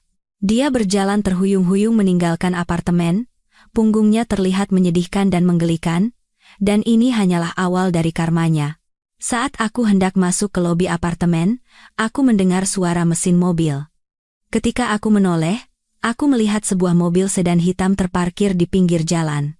Kaca mobil turun, memperlihatkan wajah tegas kakakku, Prakoso. Prakoso membuka pintu dan turun dari mobil. Dia mengenakan setelan jas pesanan yang membuatnya tampak berwibawa. Di tangannya, dia memegang sebuah kartu hitam dengan aksen emas. Dia berjalan cepat ke arahku. Rania, aku dengar tadi Bagas membuat keributan di mal. Kamu tidak apa-apa? Aku menggelengkan kepala dan menyerahkan kantong belanjaanku padanya. Tidak apa-apa, Mas. Dia hanya bangkrut dan berlagak kasihan. Aku tidak peduli. Mas sendiri kenapa bisa ke sini? Khawatir padamu. Tentu saja. Prakoso mengambil kantong belanjaan dan memberikannya pada asistennya yang mengikuti di belakang. Tadi pagi pengacara telepon, bilang kamu sudah membatalkan black card-nya. Mas takut si Bagas itu nekat berbuat macam-macam setelah bangkrut. Kebetulan ada rapat di dekat sini. Jadi Mas mampir. Oh ya. Urusan di mal sudah Mas bereskan. Bagas dan Nita sudah masuk daftar hitam. Selanjutnya, dimanapun kamu berada di properti milik perusahaan kita, cukup tunjukkan kartu ini, kamu akan mendapatkan pelayanan VVIP tertinggi. Dia berkata sambil menyerahkan kartu di tangannya. Aku menerimanya dan melihat di bagian depan ada logo Wijaya Group, sementara di belakangnya ada nomor seri berwarna emas. Ini adalah kartu VVIP level tertinggi dari Wijaya Group, baik itu mal, hotel, atau gedung apapun milik Wijaya Group. Dengan kartu ini, aku bisa keluar masuk dengan bebas dan mendapatkan pelayanan terbaik. Tetangga yang tadi masih membicarakan Bagas berlutut, kini heboh melihat Prakoso dan kartu itu. Ibu-ibu yang tinggal di seberang menghampiri dan bertanya dengan antusias, Bu Rania, ini kakak ibu? Berarti orang dari Wijaya Group, dong? Wijaya Group adalah perusahaan publik ternama di daerah ini. Mal dan hotel di bawah naungan mereka ada di mana-mana. Semua orang tahu bahwa pemilik Wijaya Group bermarga Wijaya. Tetapi selama 3 tahun menikah, Aku tidak pernah menceritakan tentang keluargaku pada tetangga. Semua mengira aku hanyalah seorang ibu rumah tangga biasa. Prakoso tersenyum dan mengangguk. Betul, Bu. Selamat siang. Saya Prakoso, kakaknya Rania. Adik saya setelah menikah ingin hidup tenang. Jadi tidak menceritakan tentang keluarga kami. Mohon maaf jika membuat kaget. Tidak apa-apa, tidak apa-apa. Ibu itu melambaikan tangan sambil berkata dengan tatapan kagum, pantas saja Bu Rania selalu terlihat tenang dan berwibawa. Ternyata putri dari perusahaan besar, Pak Bagas itu benar-benar tidak punya mata. Punya istri sebaik ini malah selingkuh. Tetangga lain setuju, mengatakan bahwa Bagas tidak beruntung, dan aku terlalu menutup diri. Aku hanya tersenyum malu dan hendak masuk ke gedung bersama Prakoso, tetapi kemudian terdengar suara langkah kaki tergesa-gesa diikuti oleh suara Bagas dari belakang. Rania! Rania! Tunggu! Aku dan Prakoso berbalik bersamaan. Bagas berlari terengah-engah. Rambutnya acak-acakan seperti sarang burung, setelan jasnya kotor oleh debu. Pasti dia berlari dari rumah sakit. Dia melihat Prakoso dan tertegun sejenak dengan wajah bingung, seolah tidak mengenali kakakku. Tapi saat ini dia tidak peduli siapa Prakoso. Dia berlari hendak memegang lenganku dan berkata, Rania, tadi aku sudah bertanya pada Nita di rumah sakit. Anak itu benar-benar anakku. Jangan dengarkan omong kosong orang lain. Tolong bantu aku kali ini saja, cukup aktifkan kartunya. Begitu dapat uang, aku akan kembalikan semuanya. Prakoso mengerutkan kening, maju selangkah, menepis tangan Bagas, dan menarikku ke belakangnya. Suaranya sedingin es. Anda siapa? Beraninya menyentuh adik saya? Bagas terdorong hingga terhuyung. Dia menatap Prakoso dengan waspada. Anda siapa? Saya mau bicara dengan Rania. Apa urusannya dengan Anda? Saya kakaknya. Prakoso mengeluarkan kartu nama level eksekutif dari Wijaya Group dan menunjuk kartu VVIP di tanganku. Wijaya Group adalah perusahaan keluarga kami, dan mal tempat Anda membuat keributan tadi adalah milik kami. Menurut Anda, jika Anda ingin bicara dengan adik saya, itu ada urusannya dengan saya atau tidak? Wijaya Group? Mata Bagas terbelalak. Dia melihat bergantian antara kartu nama Prakoso dan kartu di tanganku, mulutnya ternganga. Tidak mungkin. Rania hanya ibu rumah tangga biasa. Orang tuanya hanya punya warung makan kecil. Bagaimana bisa dia putri dari Wijaya Group? Anda pasti menipuku. Warung makan kecil yang dia sebutkan adalah kisah awal orang tuaku. Saat muda, mereka memang pernah membuka warung makan, tetapi kemudian mendapat kesempatan dan mendirikan Wijaya Group. Hanya saja, mereka berdua tidak suka publisitas, jadi kebanyakan orang tidak mengenal mereka. Saat menikah, aku tidak ingin Bagas menikahiku karena status keluarga, jadi aku hanya bilang orang tuaku punya bisnis kecil. Prakoso tertawa sinis, lalu mengeluarkan ponselnya, membuka situs resmi Wijaya Group, dan menyodorkannya pada Bagas. Lihat sendiri, di data pemegang saham, ada nama orang tua kami dan juga namaku. Rania adalah putri satu-satunya di keluarga kami dan salah satu pewaris masa depan Wijaya Group. Menurutmu, apa kami perlu menipu orang sepertimu? Bagas mengambil ponsel itu dengan tangan gemetar dan menatap data pemegang saham di layar. Di sana, ada nama direktur utama dan istrinya, beserta nama Prakoso, dan juga ada foto masa muda orang tuaku yang pernah dia lihat di rumah. Waktu itu, aku bilang itu foto saat orang tuaku membuka warung makan, dia bahkan menertawakannya. Sekarang melihat foto itu lagi, wajah Bagas pucat seperti kertas. Ponsel di tangannya jatuh ke tanah. Akhirnya dia mengerti apa yang telah dia lewatkan selama 3 tahun ini. Dia pikir dia menikahi seorang ibu rumah tangga biasa, tetapi sebenarnya dia menikahi putri seorang konglomerat dengan aset triliunan. Dia menggunakan uang Rania seperti uang receh, tanpa pernah tahu bahwa uang itu hanyalah sebagian kecil dari kekayaan Rania. Dia memilih meninggalkan istri yang bisa membuatnya hidup nyaman selama 30 tahun demi seorang selingkuhan yang hanya mencintai hartanya. Tidak. Tidak mungkin.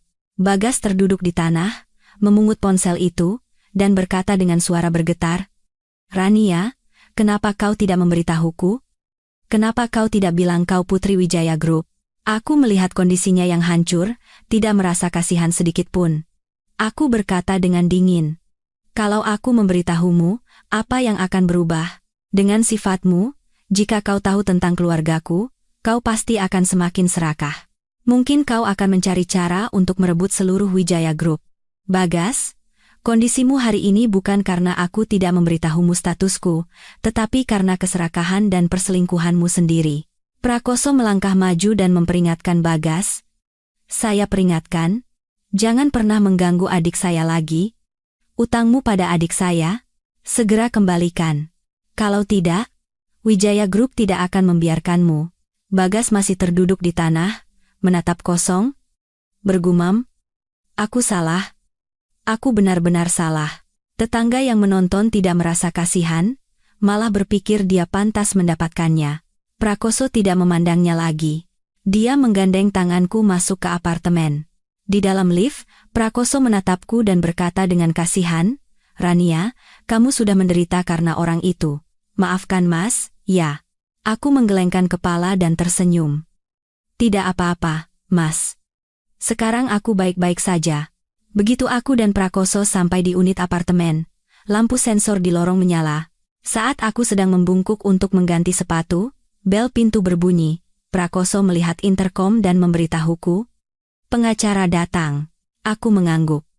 Prakoso membuka pintu. Pengacara masuk membawa tas kerja hitam dengan wajah serius. Ibu Rania. Pak Prakoso, saya baru saja mendapatkan bukti rinci mengenai penggelapan aset selama pernikahan oleh Pak Bagas. Saya segera datang untuk memberikannya dan memberitahukan langkah hukum selanjutnya. Sementara Prakoso membuatkan teh untuk pengacara, aku duduk di sofa, melihat tumpukan dokumen tebal yang dikeluarkan pengacara dari tasnya. Ibu Rania, sebelumnya Ibu meminta saya untuk menyelidiki apakah Pak Bagas diam-diam menggelapkan aset. Sekarang sudah ada hasilnya. Ini adalah daftar mutasi rekening bank Pak Bagas selama setahun terakhir. Terlihat bahwa pada bulan Juni tahun lalu, dia mentransfer 200 juta rupiah dari kartu keluarga yang Ibu Rania buatkan ke rekening Ibu Nita, dengan keterangan sebagai pinjaman, tetapi sebenarnya tidak ada pengembalian sama sekali. Dan ini, pada bulan September tahun lalu, dia menggunakan uang Ibu Rania untuk membeli jam tangan seharga 150 juta sebagai hadiah untuk Ibu Nita. Ada struk dari toko dan foto di media sosial Ibu Nita sebagai bukti.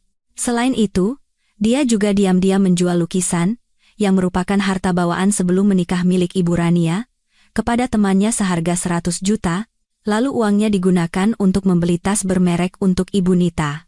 Aku mengambil daftar mutasi itu dan melihat catatan yang tertera dengan jelas, tapi hatiku tetap tenang. Aku sudah menduga Bagas akan melakukan hal seperti ini, tapi tidak menyangka dia akan seserakah ini, bahkan sampai menjual harta bawaanku. Aku mengangkat wajah dan bertanya pada pengacara, bukti-bukti ini cukup? Lebih dari cukup, jawab pengacara dengan tegas. Menurut hukum perdata, jika selama pernikahan salah satu pihak menjual harta bersama secara sepihak atau menjual harta bawaan pihak lain dapat menuntut pengembalian aset tersebut. Dan dalam pembagian harta gonogini, bagian pihak yang bersalah dapat dikurangi atau bahkan dihilangkan. Tindakan Pak Bagas termasuk penggelapan aset dengan niat buruk, jadi, kita tidak hanya bisa menuntutnya mengembalikan semua uang dan aset, tetapi juga bisa menuntut ganti rugi dalam kasus hukum yang akan datang. Prakoso yang duduk di sebelahku mengerutkan kening dan berkata, bukan hanya mengembalikan aset, tapi dia juga harus menerima akibatnya. Beraninya menyentuh barang milik Wijaya Group, benar-benar tidak tahu diri. Tiba-tiba, bel pintu berbunyi lagi, kali ini dengan tergesa-gesa seolah ada yang mau mendobrak. Prakoso melihat interkom dan cemberut, Bagas. Aku tertawa sinis. Benar-benar tidak tahu malu, masih berani datang lagi, buka saja pintunya. Kebetulan aku mau menunjukkan bukti-bukti ini padanya. Begitu Prakoso membuka pintu, Bagas menerobos masuk. Dia masih mengenakan setelan jas yang kusut, rambut acak-acakan, dan matanya merah. Pasti dia menunggu di bawah selama ini. Dia melihat dokumen di tangan pengacara dan terkejut sejenak, tapi masih memaksakan diri membantah. Rania, panggil pengacara untuk apa? Mau menuntutku?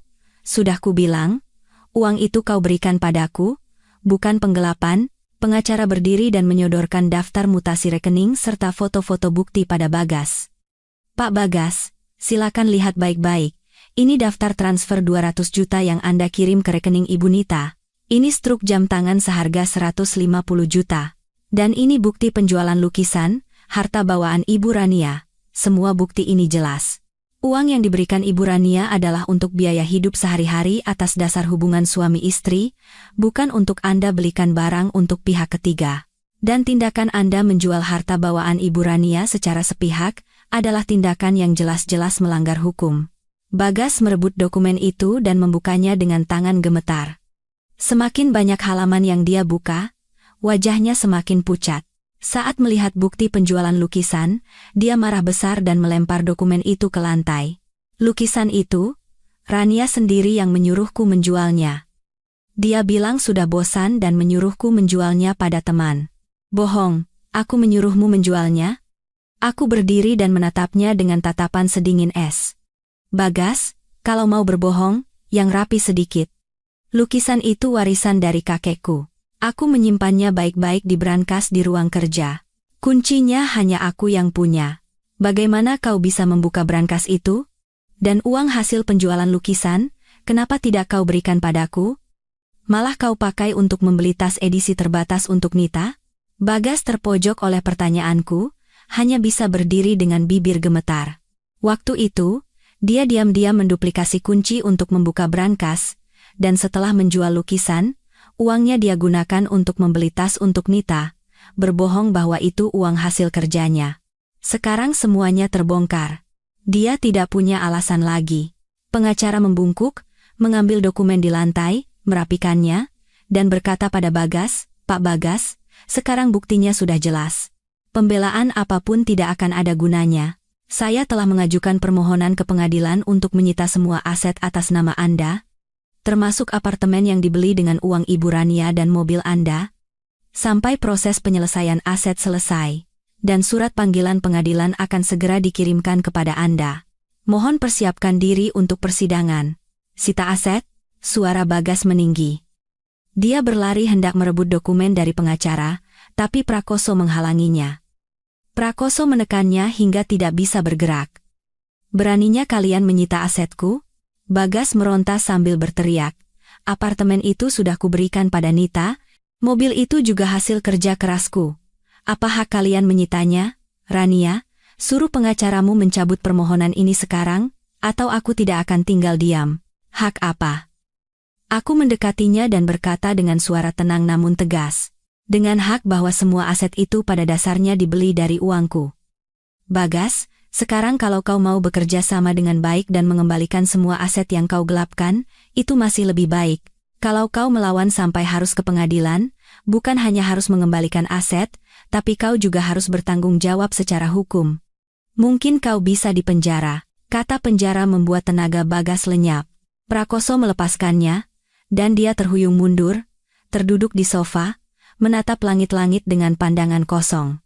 Akhirnya dia mengerti, dia sudah tamat, kehilangan uang, dituntut, dan bahkan mungkin harus dipenjara.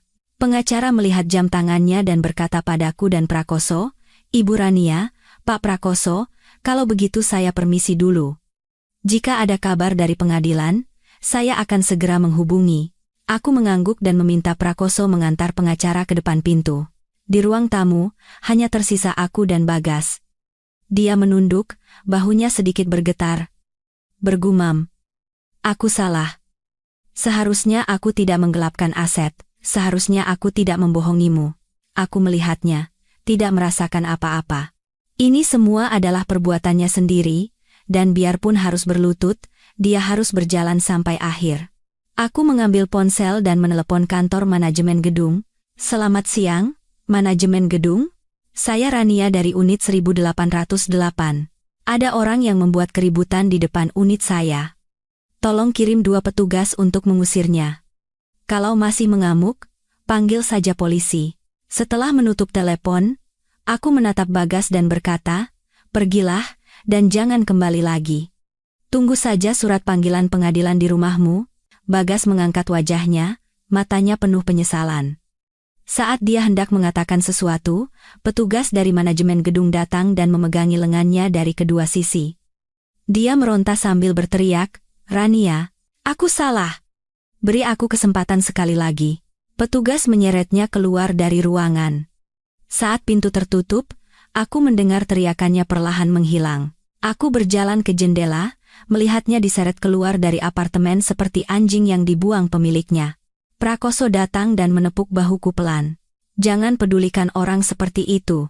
Tidak ada gunanya." Begitu Bagas diseret keluar oleh petugas keamanan, dia berlari sekuat tenaga menuju rumah sakit. Di kepalanya sekarang hanya ada Nita dan anak dalam kandungannya. Itulah satu-satunya harapannya. Tanpa anak itu, dia tidak akan punya uang dan pegangan. Sesampainya di UGD, dia melihat lampu di depan ruang operasi masih menyala merah. Arini, teman Nita, duduk di kursi panjang dengan mata sembab. Bagas berlari menghampiri Arini dan bertanya dengan suara bergetar. "Arini, bagaimana keadaan Nita? Anaknya selamat?" Arini menepis tangannya dan berkata dengan marah, "Baru datang sekarang, tadi kemana saja?" "Nita masuk ruang operasi dari pagi, bayanganmu saja tidak kelihatan. Di telepon juga tidak diangkat. Dokter baru saja keluar dan bilang kondisinya tidak baik, mungkin anaknya tidak bisa diselamatkan." "Tidak bisa diselamatkan?" Kaki Bagas lemas hingga nyaris tersungkur. Dia harus bersandar di dinding, kepalanya terasa kosong. "Bagaimana bisa? Tadi pagi masih baik-baik saja." "Baik-baik saja?" Arini tertawa sinis. "Kamu pikir kenapa tiba-tiba Nita sakit perut? Itu semua karenamu. Dimal, ketahuan sama Bu Rania kalau kamu benalu, ditambah lagi tidak punya uang untuk bayar sampai harus malu. Nita sedih, jadi bertengkar denganmu sampai emosinya meledak, makanya jadi begini.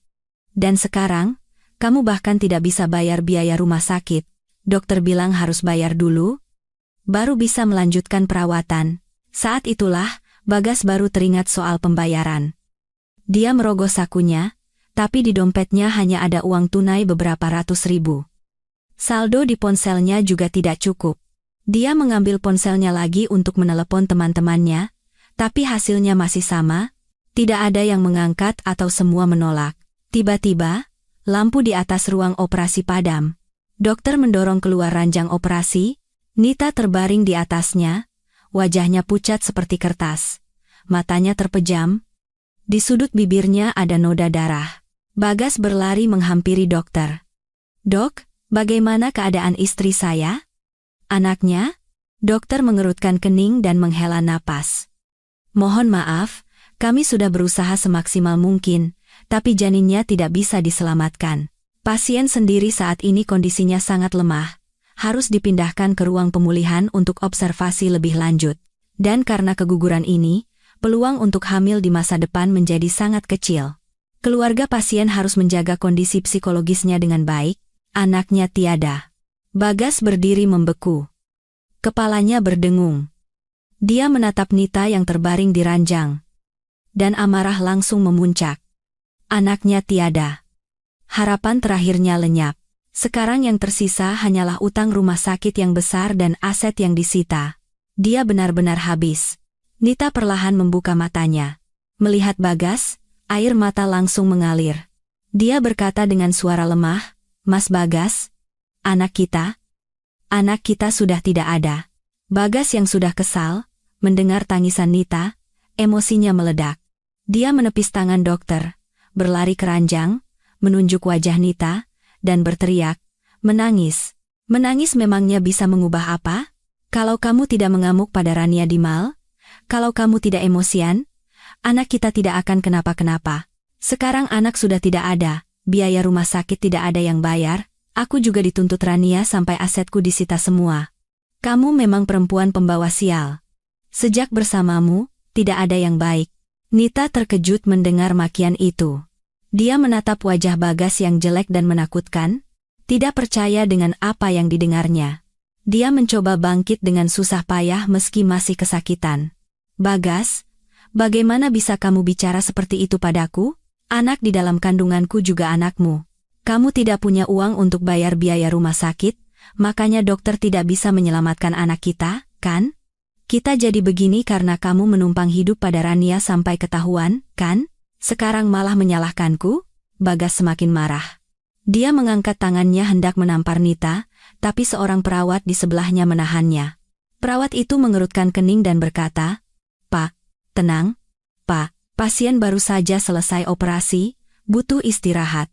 Kalau masih seperti ini, silakan keluar." Bagas berhasil menahan diri karena dilarang perawat, tapi tatapannya pada Nita masih penuh amarah. "Jangan membantah. Yang paling penting sekarang biaya rumah sakit, cepat cari cara. Perhiasan dan tas yang pernah kubelikan, jual semua. Ambil uangnya untuk bayar biaya rumah sakit dulu. Jual perhiasan dan tasku?" Nita menatapnya tak percaya. "Barang-barang itu kan kamu yang memohon untuk membelikannya untukku. Sekarang malah menyuruhku menjualnya?" "Bagas, kamu tidak punya uang itu satu hal, tapi menyuruhku menjual barang-barangku? Bagaimana bisa? Itu kan dibeli pakai uangku," bentak Bagas. "Sekarang aku sedang susah. Kamu bantu jual sebentar memangnya kenapa? Kalau tidak, siapa yang akan bayar biaya rumah sakit? Rania, atau teman-teman baikku?" Hati Nita hancur melihat sikap Bagas. Akhirnya dia mengerti, Bagas tidak pernah benar-benar mencintainya. Selama ini dia bersikap baik karena ada uang Rania yang bisa dipakai. Sekarang setelah tidak punya uang, sifat aslinya keluar. Bukan hanya tidak peduli dengan kondisi tubuhnya, tapi juga memaksanya menjual barang dan memakinya sebagai pembawa sial. Tiba-tiba dia merasa dingin di sekujur tubuhnya. Air matanya semakin deras mengalir. Dia tidak berkata apa-apa lagi, memalingkan wajahnya. Arini yang berdiri di sebelahnya tidak tahan lagi. Dia menunjuk Bagas dan berkata, "Pak Bagas, Anda keterlaluan. Nita baru saja kehilangan anaknya, badannya juga masih lemah. Bukannya peduli, malah memakinya dan menyuruhnya menjual barang. Anda ini manusia atau bukan?" Sekarang Bagas tidak punya mood untuk mempedulikan ucapan Arini. Di kepalanya hanya ada biaya rumah sakit dan aset yang disita. Dia menatap Nita yang terbaring di ranjang dan para perawat di sekitarnya, lalu sebuah ide muncul di benaknya. Tidak bisa tinggal di sini lebih lama lagi, rumah sakit akan terus menagih uang. Kalau tidak bisa bayar, bisa-bisa dia ditahan. Dia menggertakkan gigi, lalu perlahan mundur diam-diam, sebelum akhirnya berbalik dan lari keluar dari rumah sakit. Arini melihatnya lari dan berteriak, "Pak Bagas, jangan pergi. Bayar dulu biaya rumah sakit Nita." Tapi Bagas tidak mendengarkan. Dia berlari semakin cepat hingga menghilang di ujung koridor. Nita mendengar teriakan Arini dan menoleh. Melihat Bagas telah kabur, dia tidak bisa menahan air matanya lagi. Dia menyembunyikan wajahnya di bantal dan menangis sejadi-jadinya. "Mas Bagas, kembali. Jangan tinggalkan aku." Seorang perawat datang memberikan tisu dan menghela napas. "Sudah, jangan sedih. Laki-laki seperti itu tidak ada gunanya. Cepat hubungi keluargamu untuk membayar biaya rumah sakit. Kesehatanmu yang paling penting." Nita menangis sambil menggelengkan kepala. "Aku tidak punya keluarga lagi. Orang tuaku sudah lama meninggalkanku." Arini datang dan menepuk punggungnya pelan. "Nita, jangan khawatir. Biaya rumah sakit biar aku yang bayar dulu. Nanti kita tagih dari Bagas. Tapi kamu sudah lihat kan? Orang seperti Bagas itu bagaimana? Jangan pernah bertemu dengannya lagi, ya." Nita mengangguk, hatinya penuh penyesalan dan kebencian. Dia menyesal karena terbuai kemewahan hingga bertemu dengan benalu seperti Bagas, dan marah pada kekejaman Bagas yang meninggalkannya di saat tersulit. Bagas lari dari rumah sakit dan berjalan terhuyung-huyung menuju perusahaannya. Di kepalanya hanya ada satu pikiran, perusahaan tidak boleh bangkrut. Selama perusahaan masih ada, dia mungkin masih bisa meminjam uang dari rekan bisnis untuk membayar biaya rumah sakit dan mencari cara untuk rujuk dengan Rania. Mungkin masih ada kesempatan untuk memulai lagi. Perusahaannya adalah sebuah kantor kecil seluas 100 meter persegi di sebuah gedung kantor tua, dengan karyawan hanya belasan orang. Selama ini, perusahaan bisa bertahan berkat investasi 5 miliar rupiah yang diam-diam Rania berikan melalui pihak ketiga. Tapi setelah gaji menunggak 3 bulan, ketidakpuasan karyawan mencapai puncaknya. Bagas menendang pintu kantor dan berteriak, "Pak Somad, Pak Bowo. Bawa kemari kontrak kerjasama dengan perusahaan A dan nomor kontak penanggung jawab perusahaan B. Saya harus bicara soal tambahan investasi sekarang. Kantor hening. Beberapa karyawan sedang berkemas dalam diam. Tidak ada yang meliriknya. Pak Somad, bagian administrasi, mengangkat wajahnya. Matanya penuh kelelahan dan ketidakpuasan. Direktur. Tidak perlu buang waktu. Tadi perusahaan A baru saja mengirim surat pemutusan kontrak. Mereka akan menghentikan semua kerjasama dengan kita. Perusahaan B juga sudah menelepon, bilang tidak akan bekerja sama dengan kita lagi. Apa katamu? Bagas mencengkeram lengan Pak Somad erat-erat. Kenapa membatalkan kontrak? Bukankah sudah dibicarakan baik-baik? Kemarin mereka janji akan menambah investasi. Kenapa hari ini tiba-tiba membatalkan? Pak Somad menepis tangannya dan mengusap lengannya sambil berkata dingin. Kenapa? Ya karena direktur sendiri. Tadi ada seorang pengacara yang menelepon, bilang direktur punya utang besar pada Bu Rania dan menggelapkan aset untuk membiayai selingkuhan. Ditambah lagi, black card yang biasa dipakai sudah dibatalkan. Perusahaan A dan B, setelah tahu direktur orang seperti itu dan punya utang segunung, mereka tentu tidak mau terlibat. Makanya mereka membatalkan kontrak. Bagas berdiri membeku. Kepalanya berdengung. Dia yakin ini pasti ulah Rania. Rania sengaja menyuruh pengacara memberitahukan masalah ini pada rekan bisnisnya untuk memotong jalan keluarnya. Tidak mungkin. Bagaimana Rania bisa tahu kontak perusahaan A dan B? Dia tidak pernah membicarakan kerjasama dengan kedua perusahaan itu pada Rania. Tiba-tiba, teleponnya berdering. Itu dari penanggung jawab pihak ketiga yang dulu menjadi perantara investasinya. Bagas menjawab telepon dengan cemas, seolah menemukan pelampung. Pak Irsyad, telepon soal tambahan investasi, kan? Jangan khawatir, begitu uangnya masuk, bulan depan kita pasti untung. Di ujung sana, terdengar suara dingin. Pak Bagas, berhentilah bermimpi. Saya baru saja mendapat pemberitahuan bahwa investasi 5 miliar yang pernah ditanamkan di perusahaan Anda harus dihentikan segera, dan Anda harus mengembalikannya penuh dalam waktu 3 hari. Dan saya juga sudah memberitahukan situasi perusahaan Anda kepada semua perusahaan yang berminat bekerja sama dengan Anda, mulai sekarang. Tidak akan ada perusahaan yang mau bekerja sama dengan Anda lagi. Hentikan investasi? Kembalikan 5 miliar? Suara Bagas meninggi. Pak Irsyad, tidak bisa begini. Kita punya kontrak. Menghentikan investasi sepihak seperti ini melanggar kontrak. Melanggar kontrak? Pak Irsyad tertawa sinis. Bicara soal melanggar kontrak dengan orang yang tidak punya kredibilitas sepertimu? Selama 3 bulan terakhir, uang investasi itu kau pakai untuk apa?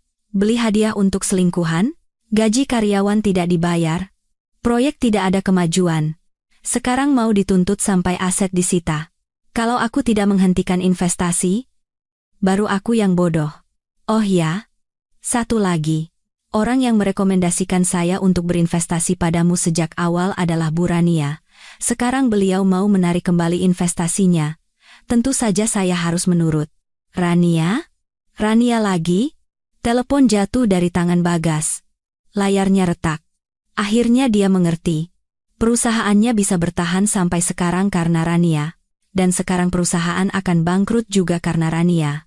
Dia bisa membuat perusahaannya hidup atau mati. Karyawan di kantor mendengar percakapan itu dan langsung heboh. Apa? Investasinya ditarik? Harus kembalikan 5 miliar. Pantas saja tidak bayar gaji. Ternyata uangnya dipakai buat selingkuhan. Tidak bisa dibiarkan. Kita harus segera menagih gaji. Sudah nunggak 3 bulan. Uang sewa kos belum bayar. Beberapa karyawan mengepung Bagas. Direktur, bayar gaji kami yang tertunggak sekarang juga. Kalau tidak, kami akan lapor ke Disnaker. Kalau tidak bayar gaji, kami juga tidak akan tinggal diam. Bagas dikepung karyawan. Dia melihat wajah-wajah marah mereka dan merasa putus asa. Sekarang bukan hanya gaji, dia sendiri pun tidak punya tempat tujuan. Dia mendorong kerumunan dan mencoba lari, tapi para karyawan menahannya erat-erat. Tidak ada uang. Aku benar-benar tidak punya uang. Bagas terduduk di lantai, memegangi kepalanya dengan kedua tangan, dan menangis. Perusahaan sudah bangkrut. Aku tidak bisa berbuat apa-apa. Mau lapor, lapor saja. Aku sudah tidak punya apa-apa lagi. Karyawan melihat kondisinya dan mengerti, biarpun dipaksa, mereka tidak akan mendapatkan gaji mereka. Salah satu dari mereka menghela napas dan melepaskan tangannya, yang lain mengumpat, sialan, lalu berkemas. Yang lain lagi mengambil ponsel untuk menghubungi disnaker. Bagas perlahan bangkit dari lantai. Kantor yang kosong, karyawan yang satu persatu pergi. Di meja kerja hanya tersisa dokumen yang dibuang dan peralatan kantor tua. Papan nama Bagas Teknologi yang tergantung di dinding tampak sangat menyedihkan. Dia berjalan ke mejanya dan membuka laci. Di dalamnya hanya ada beberapa surat tagihan utang dan foto Nita. Dia mengambil foto itu, menatap senyum cerah Nita, dan merasa menyesal sekaligus benci. Kalau saja tidak bertemu Nita, kalau saja hidup baik-baik dengan Rania, sekarang dia pasti masih menjadi direktur Bagas yang disegani, menggunakan black card dengan nyaman. Tapi sekarang semuanya sudah terlambat. Perusahaan bangkrut, uang tidak ada, anak tidak ada, cinta pun tidak ada. Dia telah menjadi bahan tertawaan yang sempurna. Bagas berjalan tanpa tujuan di jalanan selama setengah hari. Perutnya keroncongan, tapi di sakunya tidak ada uang sepeser pun untuk membeli sepotong roti. Saat malam tiba, lampu jalan mulai menyala satu persatu. Bayangannya terbentang panjang, terlihat sangat kesepian. Dia merogoh saku, mengeluarkan ponselnya yang layarnya retak, mencoba menekan tombol daya. Layar menyala redup, cukup untuk melihat daftar kontak. Dia mencoba menggulirnya, tapi hanya ada beberapa teman yang sudah lama tidak dihubungi dan nomor Rania. Tapi dia ragu untuk menelepon. Rania sudah menceraikannya, menyita asetnya, dan bahkan menuntutnya. Dia pasti tidak akan membantunya. Tiba-tiba, terdengar suara langkah kaki tergesa-gesa dan bentakan dari belakang. Bagas! Berhenti di situ, jangan lari. Bagas terkejut dan berbalik. 3 pria bertubuh besar berlari ke arahnya. Pria yang paling depan memiliki bekas luka di wajahnya itu adalah Bang Macan, rentenir tempatnya meminjam uang. Jantungnya berdebar kencang. Bulan lalu, sebelum perusahaan bangkrut, dia terdesak dan meminjam 100 juta rupiah dari Bang Macan. Dan hari ini adalah batas waktu pengembalian pokok beserta bunganya, total 150 juta. Sekarang dia tidak punya uang sepeser pun, perusahaan juga sudah bangkrut. Bang Macan pasti datang untuk menagih utang. Tidak lari, Bang. Dia berkata begitu, tapi tubuhnya sudah berbalik dan lari ke gang sempit di sebelahnya. Dia tahu betul, jika tertangkap oleh Bang Macan, nasibnya tidak akan baik. Tapi bagaimana mungkin dia bisa lari dari mereka? Baru beberapa langkah, seorang pria menangkap lengannya dan memelintirnya dengan keras hingga dia jatuh tersungkur. Lututnya menghantam batu, membuatnya menjerit kesakitan. Bang Macan perlahan mendekat, berjongkok, dan menginjak punggungnya. Suaranya terdengar mengancam. Bagas, jago lari juga ya, kenapa berhenti? Utang 150 juta, hari ini jatuh tempo. Bagas tengkurap di tanah, terengah-engah kesakitan, berkata dengan suara bergetar, Bang, minta waktu 2-3 hari lagi. Ya, perusahaan saya bangkrut, benar-benar tidak punya uang. Kalau sudah dapat kerja, saya pasti langsung bayar. 2-3 hari? Bang Macan tertawa sinis dan menekan punggungnya lebih keras. Bulan lalu juga sudah minta waktu, kan? Katanya perusahaan mau bangkit lagi. Hasilnya bagaimana? Perusahaan bangkrut, mau kabur, sudah ku bilang. Di dunia ini, tidak ada yang pinjam uang dariku lalu tidak bayar. Anak buahnya menimpali. Bang, tidak perlu bicara lagi sama dia. Tidak punya uang, potong saja satu tangan atau kakinya. Biar tidak berani ingkar janji lagi. Bagas ketakutan setengah mati. Dia buru-buru berkata, Jangan, Bang. Jangan potong tangan atau kaki. Saya punya uang. Saya bisa cari uang. Di kepalanya, tiba-tiba teringat Rania. Meskipun dia tahu Rania mungkin tidak akan membantu, dalam situasi seperti ini, dia harus mencoba segalanya. Dia bangkit dengan susah payah, darah mengalir dari lututnya, tapi dia tidak peduli rasa sakit. Dia mengeluarkan ponselnya yang retak dari saku, dan menelepon Rania dengan tangan gemetar. Telepon berdering lama, lalu ada yang menjawab. Itu suara dingin Rania. Halo, Rania. Ini aku. Bagas. Suara Bagas bergetar. Tolong. Rania. Tolong aku.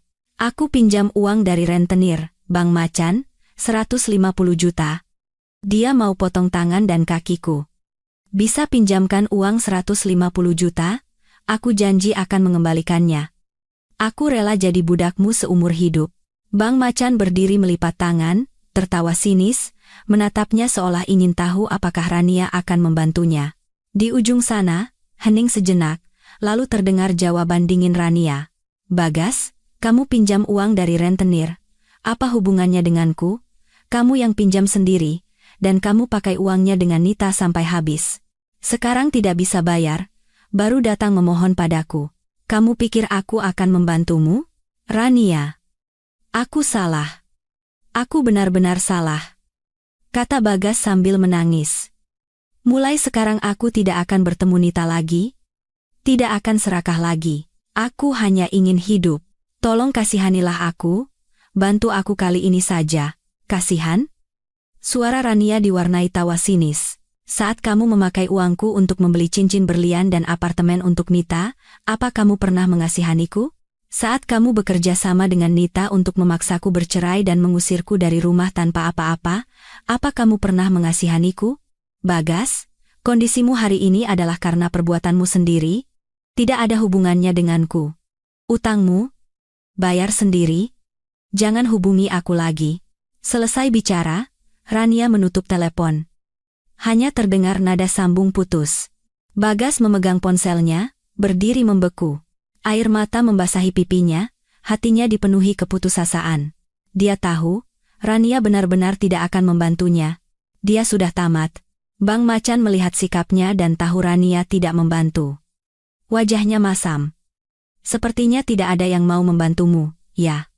Tidak punya uang untuk bayar, jangan salahkan aku. Dia mengangguk pada anak buahnya. Dua orang anak buahnya segera menangkap lengan Bagas dan mendorongnya ke dinding. Bang Macan mengangkat tinjunya dan menghantam perut Bagas dengan keras. Arga! Bagas berteriak kesakitan dan membungkuk. Keringat dingin langsung keluar. Bang Macan tidak berhenti, dia menghajar wajahnya berkali-kali. Darah mengalir dari hidung Bagas, bibirnya bengkak. Dia meronta, tapi kedua anak buahnya menahannya erat-erat. Dia hanya bisa pasrah menerima pukulan Bang Macan, beraninya ingkar janji. Mau main-main denganku, hah, bentak Bang Macan sambil terus memukul. Suara pukulan terdengar keras. Orang-orang yang lewat melihat kejadian itu, ketakutan, dan cepat-cepat pergi. Tidak ada yang berani menolong. Setelah memukul selama 10 menit, Bang Macan akhirnya berhenti. Dia terengah-engah, menatap Bagas yang terbaring pingsan di tanah. Tubuh Bagas penuh luka, wajahnya berlumuran darah. Dia terbaring tak bergerak, hanya napasnya yang lemah menandakan dia masih hidup. Bang Macan berjongkok dan menepuk pipi, Bagas pelan. Bagas, aku beri kamu waktu 3 hari. Kalau dalam 3 hari kamu belum bisa kembalikan 150 juta, satu kakimu jadi milikku. Ingat, aku tidak main-main. Selesai bicara, Bang Macan dan kedua anak buahnya pergi, meninggalkan Bagas sendirian di gang yang dingin. Dia terbaring di tanah, bernapas dengan susah payah, dia menatap langit sempit dari celah gang, air mata dan darah bercampur di tanah. Dia teringat kehidupannya dulu. Meskipun bergantung pada uang Rania, setidaknya dia tidak perlu khawatir soal makan, bahkan dikagumi orang lain. Tapi sekarang, dia kehilangan segalanya. Dihajar penagih utang, ditinggalkan Rania, tidak ada yang menolongnya. Dia perlahan bangkit dan berjalan terseok-seok keluar dari gang. Tidak tahu harus kemana. Angin malam terasa menusuk. Dia tahu, jika dalam 3 hari tidak bisa mendapatkan 150 juta, Bang Macan pasti akan memotong kakinya. Tapi sekarang, dia tidak punya uang sepeser pun. Tidak punya tempat tinggal. Bagaimana bisa mendapatkan uang sebanyak itu? Aku duduk di ruang kerja Direktur Utama salah satu anak perusahaan Wijaya Group, melihat laporan kinerja bulanan yang baru dicetak, dan tersenyum. Setelah aku mengambil alih posisi ini sebulan, kinerja perusahaan meroket dari rata-rata 300 miliar per bulan menjadi 1 triliun, melampaui target lebih dari 2 kali lipat. Pintu ruang kerja terbuka pelan. Bu Susi, asistenku, masuk membawa secangkir kopi. Dia berkata dengan wajah bersemangat, Ibu Direktur hebat sekali. Anak perusahaan kita kinerjanya merosot selama setengah tahun terakhir sampai kantor pusat hampir menutupnya. Begitu Ibu datang, omsetnya langsung menembus 1 triliun. Tadi kantor pusat baru saja telepon, bilang akan memberikan bonus untuk semua karyawan. Aku menerima kopi dan tersenyum. Bukan hanya hasil kerjaku, ini hasil kerja tim kita semua. Oh ya, rapat kerja sama dengan Pak Aditya siang ini sudah siap, kan? Sudah siap semua, Bu. Bu Susi mengangguk. Sudah konfirmasi dengan pihak Pak Aditya, beliau akan tiba tepat waktu jam 2 siang. Ruang rapat dan dokumen juga sudah disiapkan. Aditya Group adalah perusahaan baru yang berkembang pesat beberapa tahun terakhir, fokus pada bisnis energi terbarukan. Ada banyak hal yang bisa disinergikan dengan bisnis anak perusahaan kami. Jika kerjasama ini berhasil, tidak hanya akan meningkatkan kinerja perusahaan, tetapi juga menjadi peluang penting untuk berekspansi ke bidang baru. Pukul 13.50, aku tiba di ruang rapat lebih dulu untuk menyiapkan dokumen. Tak lama kemudian, aku mendengar suara asisten dari luar. Pak Aditya, silakan lewat sini. Aku mengangkat wajah dan melihat seorang pria berjas abu-abu gelap masuk. Tingginya tak kurang dari 185 cm, wajahnya tampan, dan auranya hangat, senyumnya lembut dan alami. Dia adalah Direktur Utama Aditya Group, Aditya. Ibu Rania, sudah lama mendengar nama Anda. Aditya mengulurkan tangan dan berkata dengan lembut.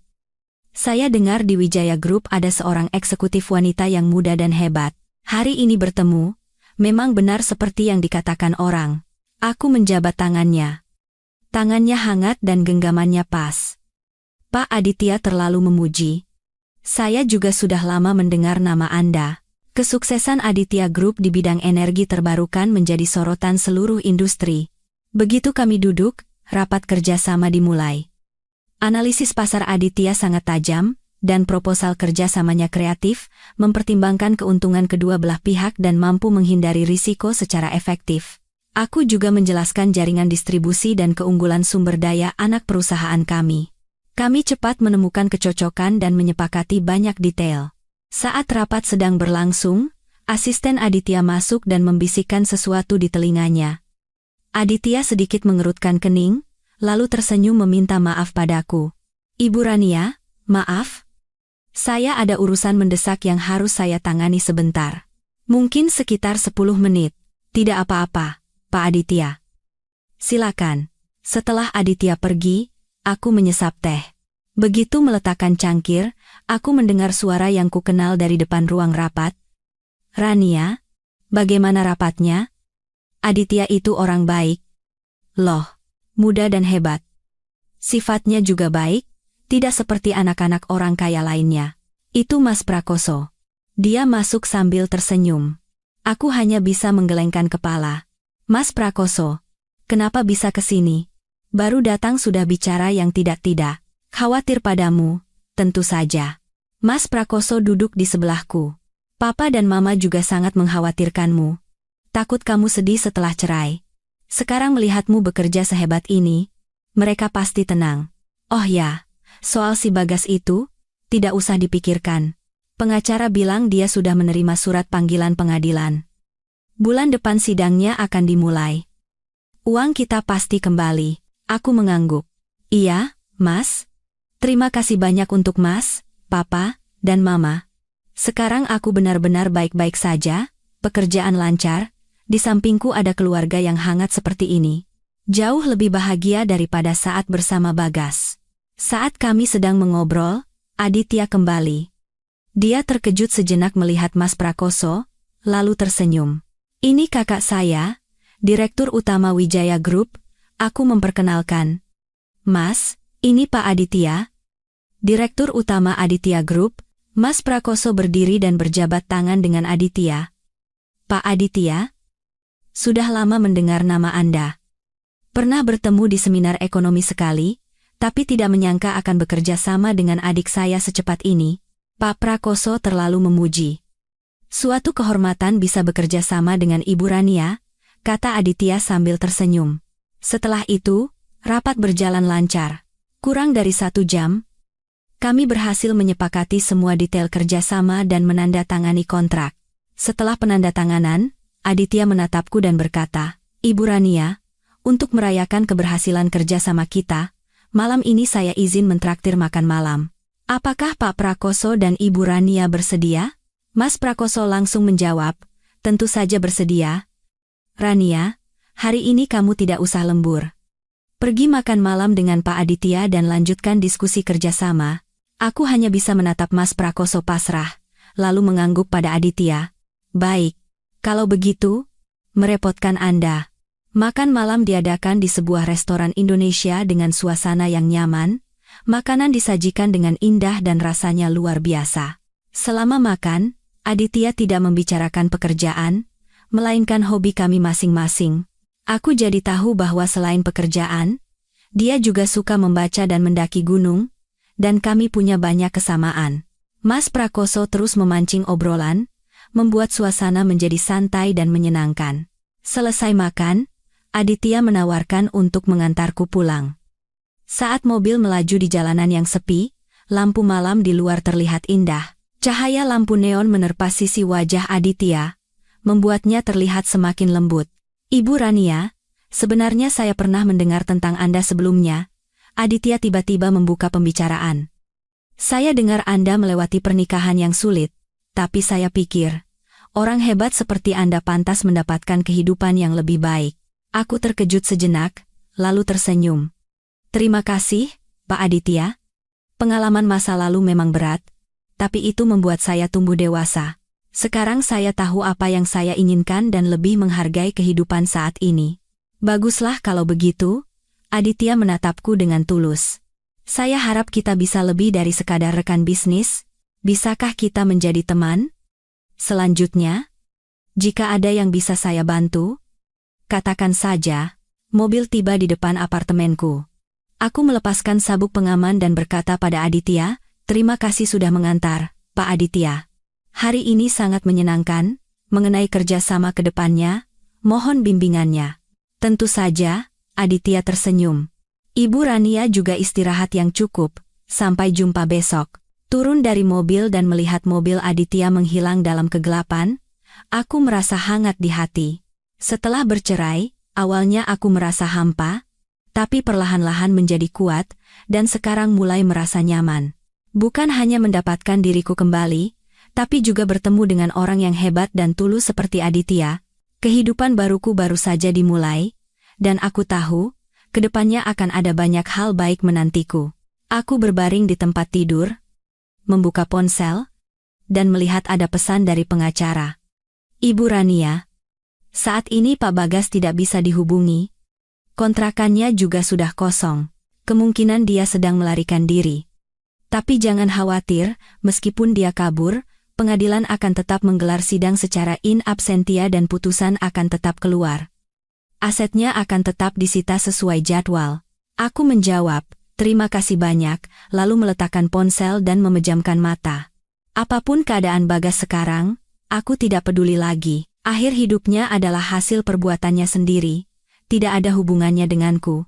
Sekarang, aku akan fokus pada pekerjaan dan hidupku, merawat orang-orang di sekitarku, dan menjalani setiap hari untuk diriku sendiri.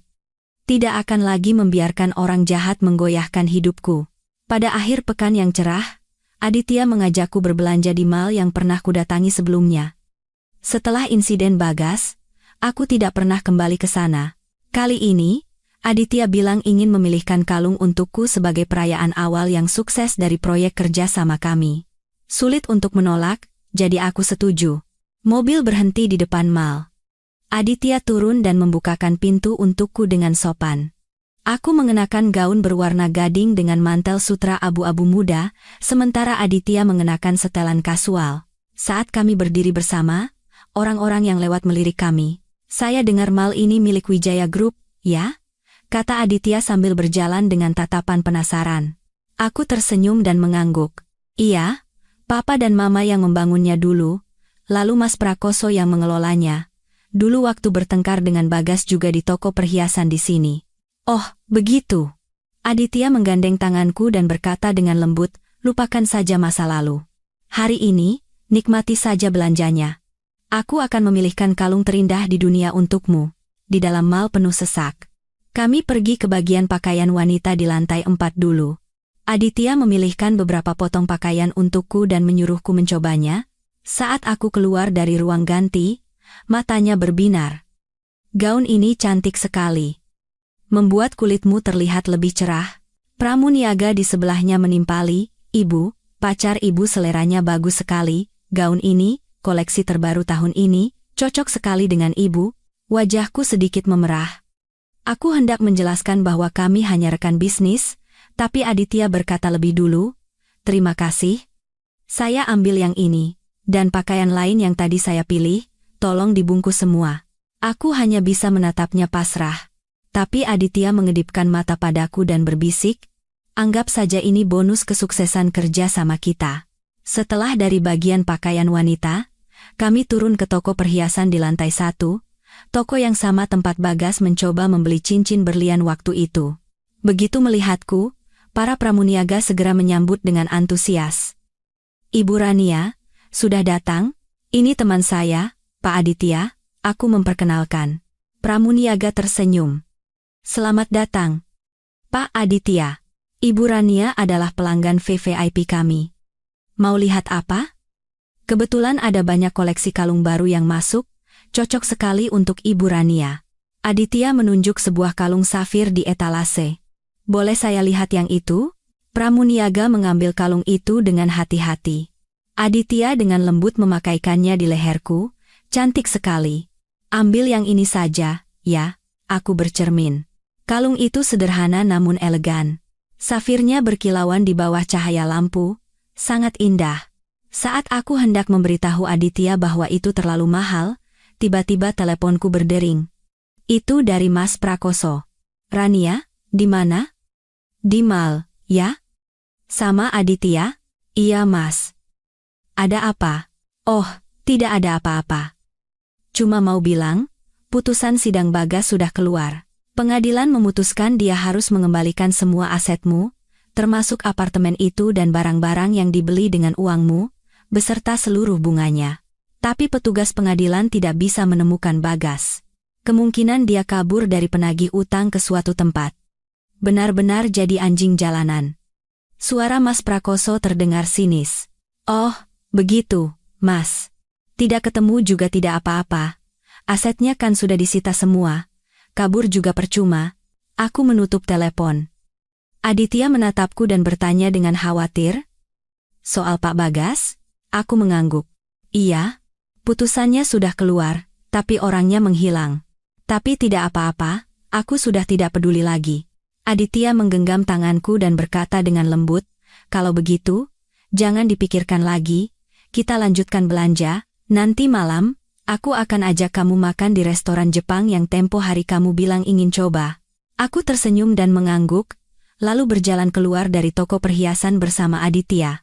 Sesampainya di depan mal, aku melihat seorang pengemis di pinggir jalan. Dia mengenakan pakaian lusuh dan kotor, rambutnya panjang dan acak-acakan hingga menutupi separuh wajahnya. Di tangannya ada mangkuk pecah. Dia berlutut di tanah, bergumam, minta sedekahnya, Pak. Bu. Kebanyakan orang menghindarinya, beberapa ada yang melempar koin. Awalnya aku tidak peduli, hendak mengikuti Aditya ke mobil.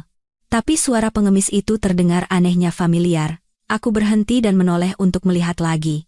Pengemis itu mungkin merasa ada yang memperhatikannya, lalu mengangkat wajahnya. Wajahnya penuh debu dan kerutan, rambutnya memutih. Tapi aku langsung mengenalinya, dia adalah Bagas. Matanya merah, wajahnya hitam dan kurus, bibirnya kering dan pecah-pecah, tubuhnya bau. Sama sekali bukan Bagas yang dulu mengenakan setelan jas pesanan dan memamerkan black card. Bagas juga mengenaliku. Matanya terbelalak. Dia mencoba bangkit dengan susah payah, tapi karena sudah lama berlutut, kakinya lemas dan dia kembali terduduk. Dia mengulurkan tangannya seolah ingin memegang ujung bajuku. Bergumam, Rania, Rania. Ini aku. Bagas. Minta uang sedikit. Aku hampir mati kelaparan. Aditya tanpa sadar berdiri di depanku, melindungiku.